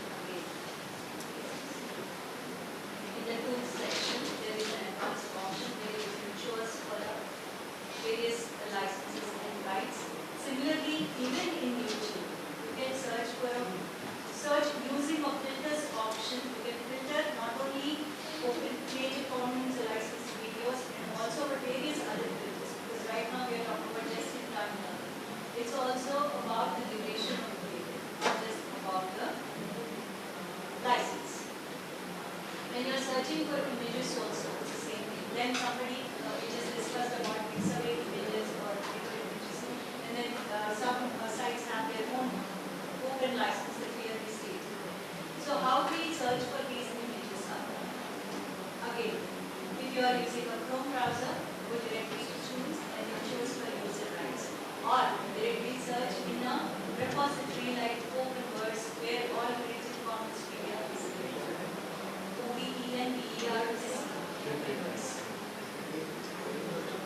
So shall we do that sourcing first and then we talk about attribution? You all already answered and you all very much know what this stands. So if you want to release a video, the evaluation checklist that should have the options that we have learning materials also have given on the screen. The various checklists are already available. But once you write, like someone was asking, but when you write, you want to release it as a video. First you understand that there is no concept such kind or that kind of content is already available. You go try out search for it. Because if it is already available, there is no point doing this reinventing. So first do that. And then, whatever, if it is a written content, see that it is there is no clashes. And there are some examples that when you create certain things and then you want to release it to the open license. Really, do you check whether the packages? How much? If it is there, then is it a proper attribution is given? So you have to check all that list. And if it is written by you solely, that you know that, then still you have to search it. Or if you are a group of people together writing it, take a consent somewhere and also check the packaging. And then if you are reproducing, like we just discussed about compatibility, you is first to check that compatibility chart. Whether CC/SA can be remixed with the NC. Now we are very clear about it, right? SA supports commercial, NC never supports. You cannot really remix. But it is when it is a collection, yes, it is possible. And also, if it is a collection, an attribution statement for each and every piece of it, you are collecting resources in a passive format is must. We just talked about it that even SLM is released openly to the public, and whether there is a open license and whether that is in a passive format. That is very, very important. That's when it is considered an open license for open education resource. And plagiarism some citation भी दे देते हैं तो भी वो plagiarism दिखाता है. That's what it is, right? There are rules that which is really considered as a plagiarism, which is not. Right? These are not obvious. Right? And that you know about how what is the तो citation सिर्फ देने से plagiarism नहीं है. अगर citation उस line में दे दी. Okay, I will take that entire paragraph and I never even respond to it. That's what I told you. The idea is the purpose of what the licenses are. And also like when you want to cite, like you cite certain things, like not like entire text or you run for the Well, they say 30 words. 30 words. that's what you have to refer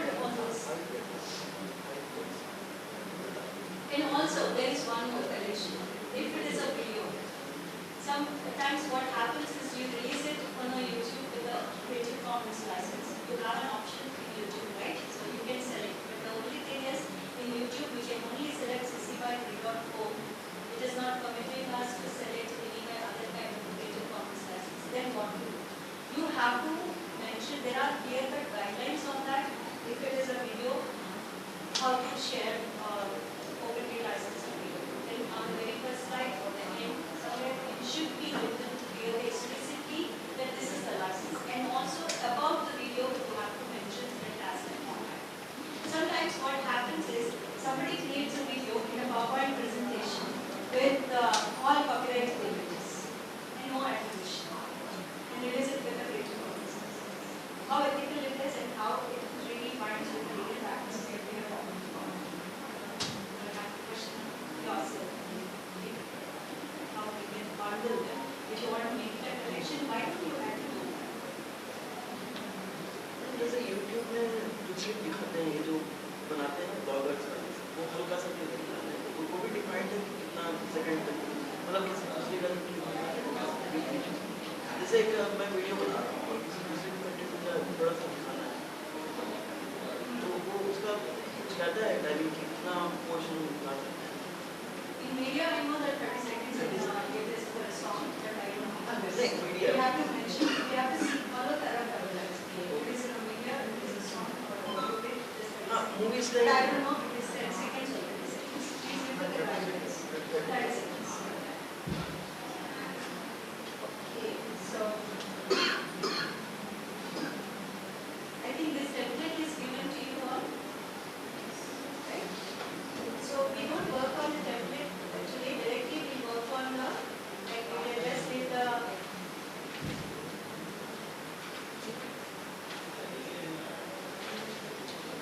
OER quiz.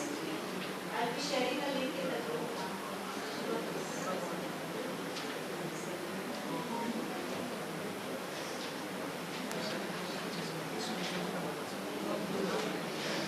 And then I want you to source, identify a source. Like there is a video, audio, you can just look at the template that is shared with you all in the, let me tell you the change name.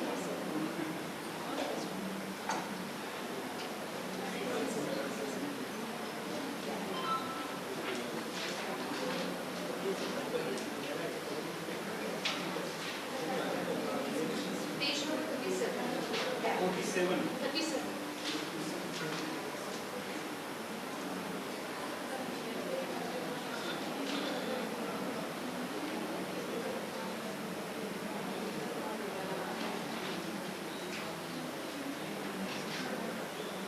Yeah, can you share this?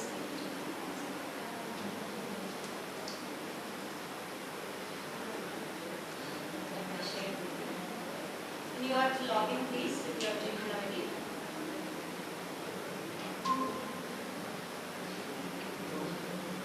Let's do this exercise.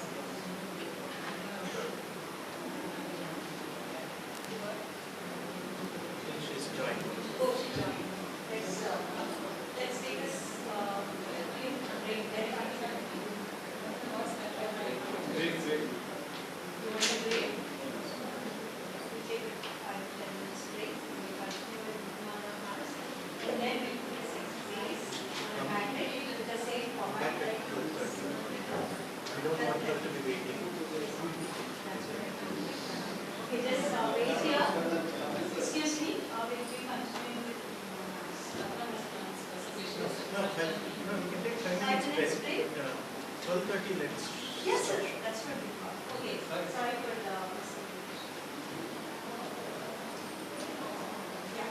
So we take our 10 minutes break. 12:30 sharp. We have 5 minutes break, not 10 You minutes. said 10 minutes it becomes Yeah. late, right? Oh my God. So, Okay, sir. Thank you so much. Let's have a brief 5 minutes break.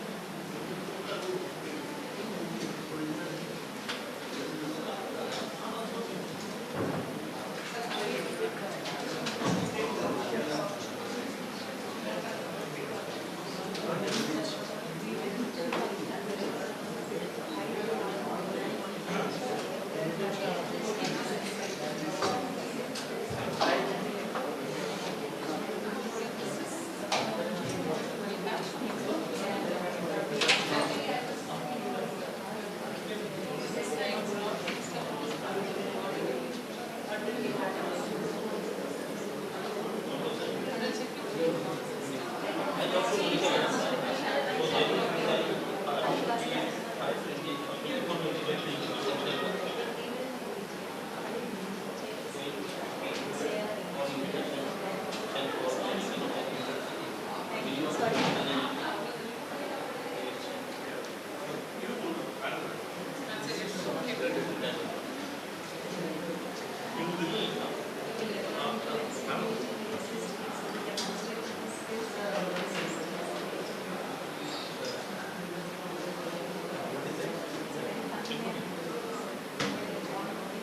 Clear,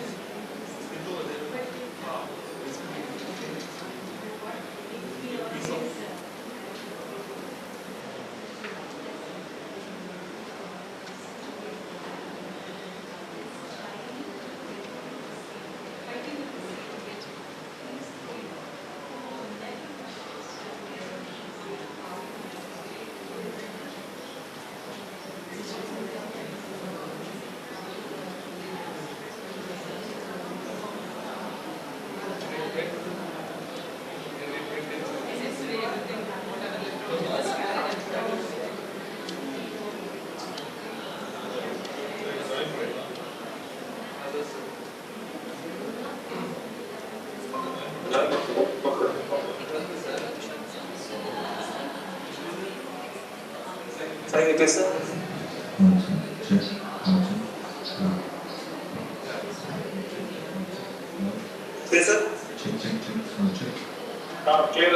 Clear. Sir, clear in the.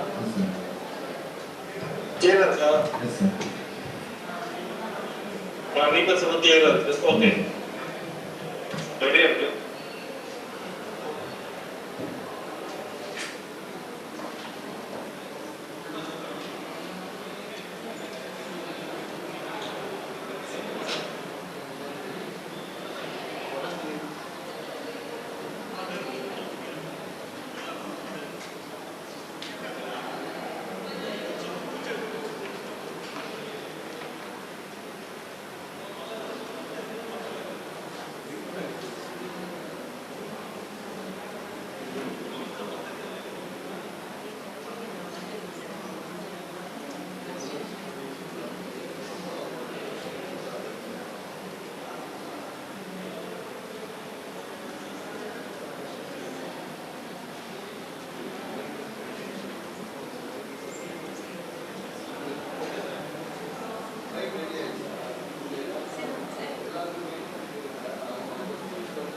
Hi, can I check that you can hear me over here?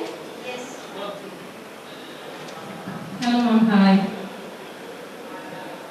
Is that okay for you? Can you hear me?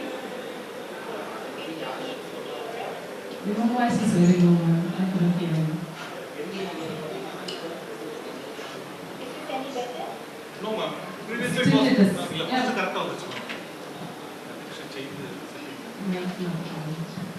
First it was good, ma'am. When you started, it was very clear. When I started? Yes, ma'am. I tell you what, why don't I hang out and join them? Yes, ma'am. Ma'am, in the mic there is two options, ma'am. You can see, you can keep the mic icon. There will be different options. You can just check the options, ma'am. Which mic you use, you have to select. So the MacBook Pro. Yeah, now it's coming. Same? Now it's fine. I think you have to put it closer. Okay, you'll see my face very clearly. Tell me when you're ready, I'll jump on that. Yes, ma'am. 12:30 sharp, we'll start your session. Thank you.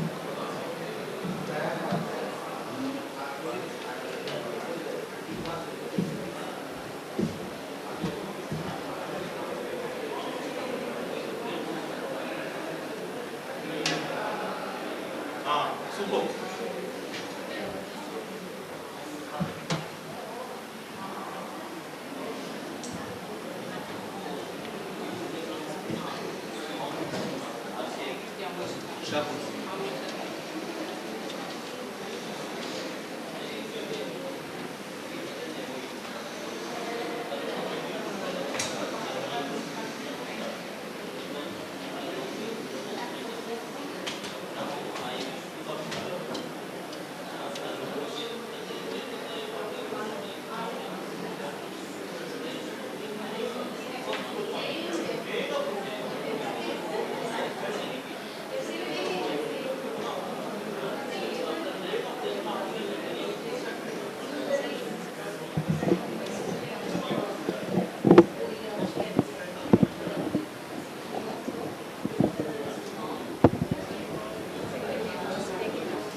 fellowship of the Higher Education Academy, and I'm able to mentor staff who want to get into different levels of fellowship. And the final step is to complete a capstone portfolio. Now, because micro-credentials can be a bit of a pick and mix, we want to bring the learning together where they can evidence the learning from the different sorts of microcreds that they've been engaging in, and also from professional practice. So remember I said there are multiple pathways. So these are the options that we have for our staff. Now, the graduate certificate in academic practice will provide you the equivalent of the internationally recognized higher education fellowship at the first level. It's a primary pathway that leads to the GCAP, or the Graduate Certificate of Academic Practice, and this is fully micro-credentialed, and it's considered to be a postgraduate award. So now we are already mapping to the government skills framework, where it is a fully recognized award. The second offering is a professional certificate in academic practice, which gives you an associate fellowship. It's an alternative pathway that is also available and mapped to the GCAP. It's about half the volume of the GCAP. Now, we also have a campus in Sri Lanka. I visited it last year in Colombo, which is a wonderful new campus. And so our staff there, they can participate in the PCAP, or they can also look at option 3, complete any micro-credentials of your choice. You can take a pick and mix, and you want to learn it for the sake of learning, and then you can take it at a time and place that suits you, and you can actually deal with the accreditation and all that later. So what is the Australian government doing in this space? It is a field of national priority, because they want to make sure that we are meeting industry skills needs and the rapid change that's happening, and I'm sure it's happening in Tamil Nadu and also India at large. It's happening in Perth and Western Australia. Education, health, IT, engineering, and sciences are areas the government has identified. The government has also established a microcred seeker. So I was involved in the working group for the National Microcredential Framework, and that has given birth to the microcred seeker. And 2 grants have gone out from the government, where they give money to the universities to trial and design and deploy micro-credentials in 2 rounds. So the first round in 2023, there were 18 providers of universities offering 28 courses. Round 2, which is still wrapping up, 146 applications from 29 providers. So there will be an independent evaluation now that the framework is up there, and we have the microcred seeker, which is kind of a marketplace. And that pilot evaluation will be deployed in 2025. Now you will have the slides.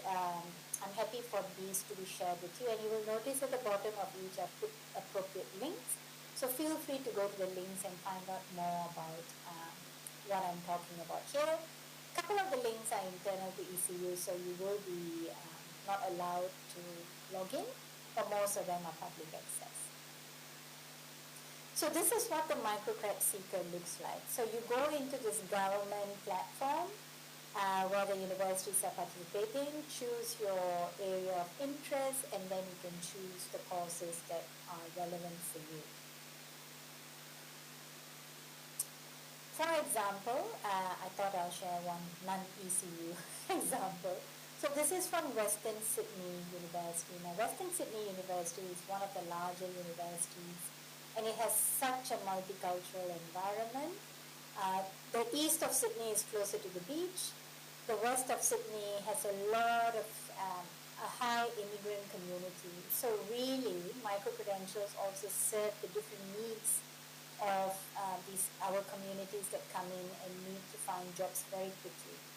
This is an example of a microcred. It's a foundation of environmental sustainability, and you can see the duration is listed, the start date is listed, as well as the end date and a descriptor of the course. So at ACODE, we started thinking about how micro-credentials are being developed in our universities, and we wanted to really understand the landscape. So we did a survey, and we wrote a white paper and a couple of white papers, and you can find that if you Google it on our site, to look at what our member institutions were doing. And we did 3 iterations of the survey, 2019, 2020, and 2021, with a paper published each year for it, a white paper, sharing the data with our community. And then in 2022, we also had a couple of journal articles and along the way too. And Michael and I were the National Micro-Credential Framework, so all the work in ACODE actually served to support and inform the national strategy for this. And I suspect that's why we were invited to speak here today. So in the survey, we also realized that we needed to look at the maturity of micro-credential offering.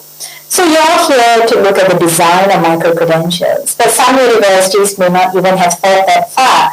Some universities are already quite advanced and are offering it at scale. So we wanted to look at how each university can pitch where their work is at. And we also wanted our universities to be able to indicate where their maturity was and where they needed to bridge the gap to improve their work. In our survey, we found that we had several criteria that we developed, and the least mature for our sector was the quality and technical infrastructure for delivering a micro-credential. What platform to use, whether it's for badging, whether it's for content, whether it's for student management. And the most mature was the shopfront and credentialing platform. So just now in Western Sydney University's example, you saw the shopfront where you can go and click add to basket pay, and also choosing which platform, whether you want to use Badger or something similar. So we found that the standards for micro-credentialing were variable across universities. So we had standards across learning design in red. We had standards across delivery in purple. The blue stands for design, which I think is what we all are interested in today. Green is for the issuance of micro-credentials, and yellow is for the standard of micro-credential sizing, like how big are micro-credentials meant to be, 400 hours, 2 hours, how big can the cohorts be too. So you can see in the yes category, where we ask participants to talk about standards, it really is a lot less than the middle category where people are saying, we're trying to do some work but not quite there yet. So again, when you have a look at the slides, you can see the nuances of how the responses were across the yes, somewhat, and no categories, and a lot of it is in the middle. We're still trying to figure it out space. So the maturity of the offerings was also something we asked in the third survey, and you can see that the well-developed end for strategy, pricing, recognized prior learning processes, quality assurance, methodology for identifying market opportunities, defined ecosystems, industry linkages and co-design, and also employer or industry recognition is still quite low in the well-developed part, but quality assurance is a growing field and it's becoming more and more mature. And you can find that most of the work in the survey that we found is that it's ad hoc. So like the School of Business might have something that's more developed, but the School of Science is still trying to figure it out. So it is not consistent. So what did we develop? This is what we developed to frame the maturity model. You can see on the left is a scale of lower maturity in the table, on the right is a scale of higher maturity, and this ranges from incidental, say like I said, the School of Business may have done more work but not much School of Science, intentional where some design is starting to be developed, integrated where we're starting to see some sort of framework emerging to pull things together, An enterprise is where everyone's on the same page in terms of how they want to offer micro-credentials. And what are the criteria we looked at? Based on the map just now that I showed you, the graph, we're looking at quality, resourcing, infrastructure, policy and process, standards, and strategy. So I really hope you take some time to read through this to understand where you might sit in the continuum. But let me just look at, say, standards in the first instance, because that's something that you will be dealing with, I think, in your workshop now. In the first incidental column for standards, for example, there are no standards for digital credentialing, development or delivery of micro-credentials. There is limited to no potential for micro-credentials to be internally or externally portable. So taking it between all the open universities, for example. In the highest maturity for standards, you will have standards for digital credentialing, development and delivery of micro-credentials are established, documented and implemented. They are standardized sufficiently for internal and external institutional portability and consistency, which means your design is also pretty standard, where it can be taken, it can be recognized within different disciplines in your universities, and it can also be taken to other universities and understood to be the same. So these are questions you also want to ask yourself, say for example in the domain of resourcing, and then I will stop there. So in the domain of resourcing, if it's the least mature level of incidental, resourcing to design, develop and deliver microcreds is deficient. There are no dedicated resources to support micro-credential learners or the completion of microcreds. The fact that all of you are here shows that there's some resourcing, which is very, very enlightening and inspiring. So are you at the enterprise level? You're probably working towards that, where appropriate resourcing is provided to design, develop, and deliver micro-credentials. Dedicated resources are available to support microcred learners. Learners have access to the resources required to successfully complete micro-credentials. So please have a look at that, and I'm happy to take questions now or later. So I will stop now, because I think I've hit my 21.5 minutes. I'll stop sharing, and Dr. Chitra, Dr. Shadraj, I'm happy for you to share these slides. So if there are questions that come up later, we can also answer them offline. I think it's Q&A now for 10 minutes. Yes, ma'am.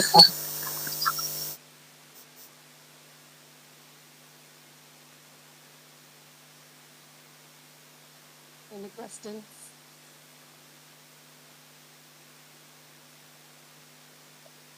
Namaste, Ratna ma'am. You mentioned about when piloting independent evaluation of the pilot of micro-credential.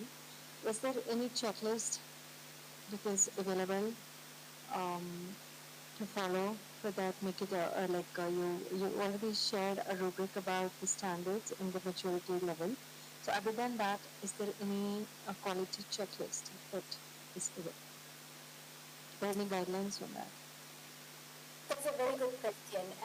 We don't have from ACODE a quality checklist, but in the micro-credential framework, we did talk about what it should look like and how you can implement it, and a level of a quality checklist that has been proposed. So it's not a simple tick, tick, tick, but the criteria there can be translated into a quality checklist. So what I would do is, as questions are coming, I can't put it in the chat because you don't have access to the chat, right? Yeah. Okay. So if you just Google Australian National Micro-Credential Framework, you will find the document and you will be able to see the criteria I'm talking about. Thank you. You're welcome.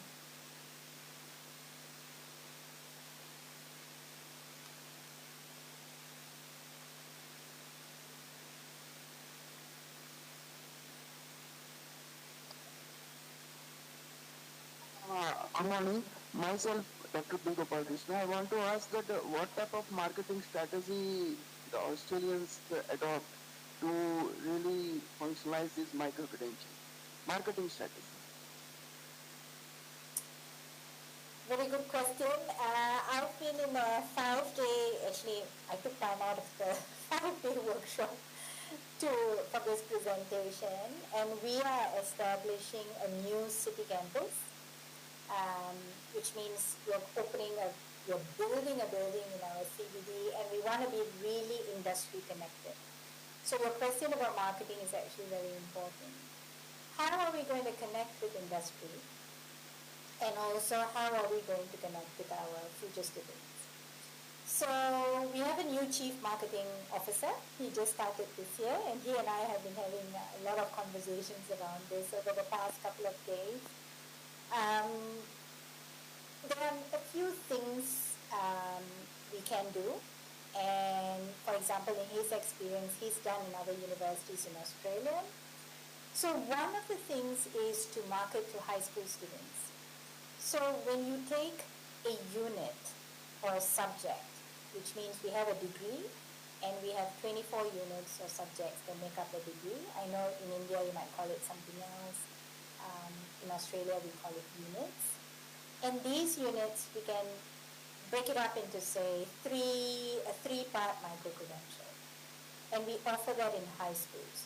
So in Australia you will find whether it's micro-credentials or some university programs, we are starting to offer it in high school at, say, their final year or their second final year. So here our final year is called year 12.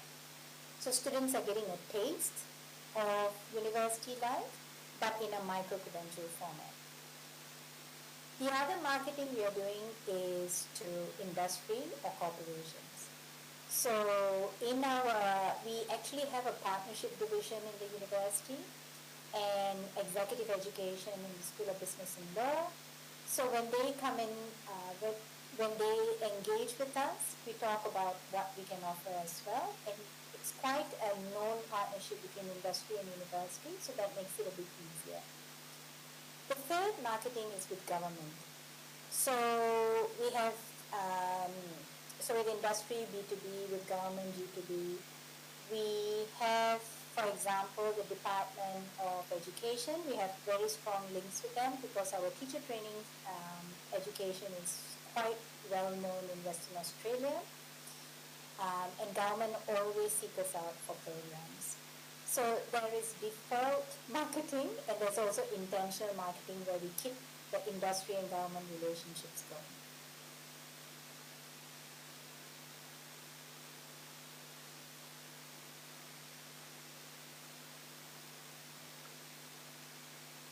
Hello, madam. Namaskar. I'm Dr. Kamal Agal Maheshwari.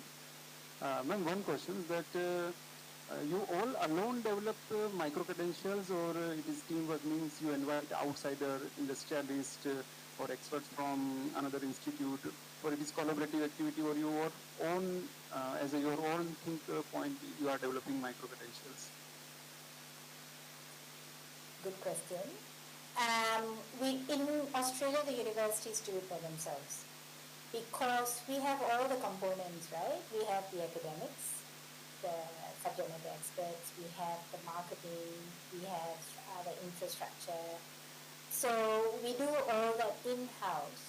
But the problem always is how to scale it, how to make it more widely available, because the university systems are catered to government reporting. I'm not sure whether it's the same in Tamil Nadu and the rest of India. But for us, a lot of our reporting to the government also means the funding from the government to the university. So if we start modeling our infrastructure and scaling it for microcreds, the government reporting becomes problematic and it's hard to assure it that way. So it's an ongoing development issue. Thank you, ma'am.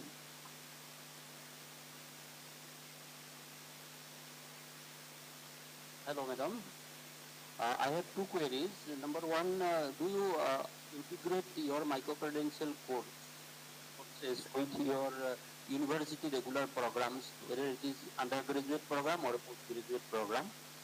If that, what is the nature of this kind of integration? And second question is, what kind of assessment tools and technique usually you use for your micro-credential courses and the certification process? Please highlight in this critical part. Thank you. Great questions. Different universities have different levels of maturity in terms of integrating it into our award programs or undergraduate, postgraduate sort of programs. That is quite difficult, I will admit, because you really have to make sure your credits are equivalent to the ones in the award program. So a lot of times it's through an RPL process. I'm not sure whether you call it the same over there. So that's the recognition of prior learning. So we see what the student has already done and then assess it, give them some credits, and then they come into the credit pathway or the university degree pathway. The second question about assessment is also quite important because what we do at ECU is we have a capstone project. So because micro-credentials are small units of learning, you don't want to have anyone sit an exam because a lot of your students are also mature age industry professionals. But it's to evidence learning. So we have a portfolio that becomes part of a capstone. A capstone is a very American term that a lot of you will be familiar with, but basically evidencing learning through the different parts of microcreds and pulling it together to demonstrate and evidence that. Thank you.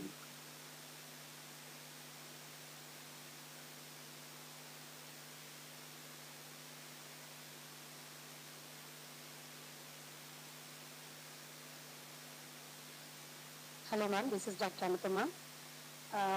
Ma'am, the micro-credential courses that developed by you are accessible by the specially able persons? If it is so, how it has been? Specially able as in accessibility? Yes. Thank you very much for that question because accessibility is very close to our hearts here in Edith Cowan University. I said we are building a city campus. Accessibility for everyone has been a key driver from the beginning. So the way we design our courses, especially our micro-credential courses for the professional certificate and the graduate certificate, we follow UDL very closely. So university design, universal design for learning, and those are principles that are pretty much out there and a lot of you will have access to it. We make sure that they are readable for screen readers. The platforms we use are also accessible platforms, for example like Canvas. We make sure the accessibility checker is something that we refer to all the time. It is intentionally accessible. We can always do better though, isn't it?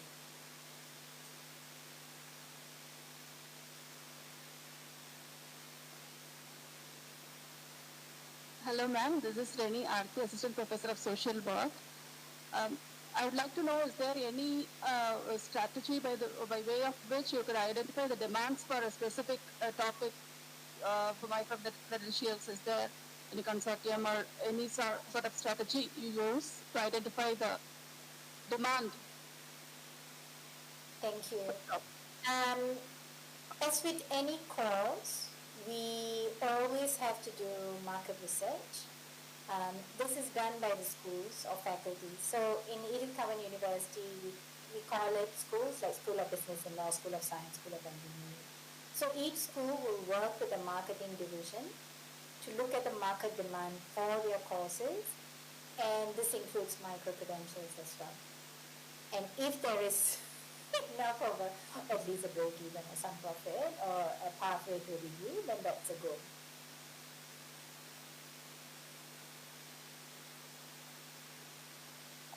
Ma'am, I have one question. I saw from your slide like you have feedback for learning. how do you do that?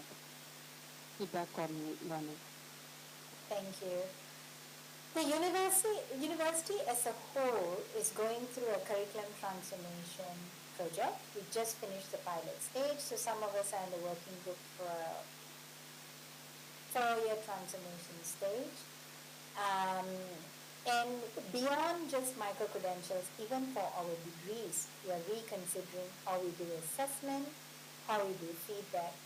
All of you will be dealing like us with generative artificial intelligence and what ChatGPT is doing, what Claude 3 is doing, and it is a nightmare. It is good, but we have to leverage it. So we are also rethinking how our assessment looks like, how our feedback looks like. So the main thing we're doing now is putting more emphasis on feedback. We are training our teachers to consider feedback at scale and individualized feedback that students can then take in action, and also evidencing learning from that again, looking at possible portfolio sort of scenarios. So feedback at different iterations of their assessment, say if they're writing an essay, point 1, point 2, point 3, and feedback for improvement. So it's not just assessing, sitting, taking an exam, or taking a take-home exam and getting a grade for it, but really providing meaningful feedback on their work, seeing how the student actions it, and then iterating and giving more feedback. We're looking at technology that can help us do this. There are some platforms out there that can actually help you, so we're investigating that. And also we are educating the educators to do this correctly. Because we all have rubrics and we just pick things off, but is that really good feedback?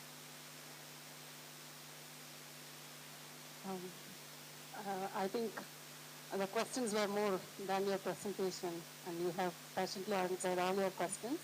Thank you so much for joining, ma'am, and you shared a valuable insight on how micro-credentials is in Australia.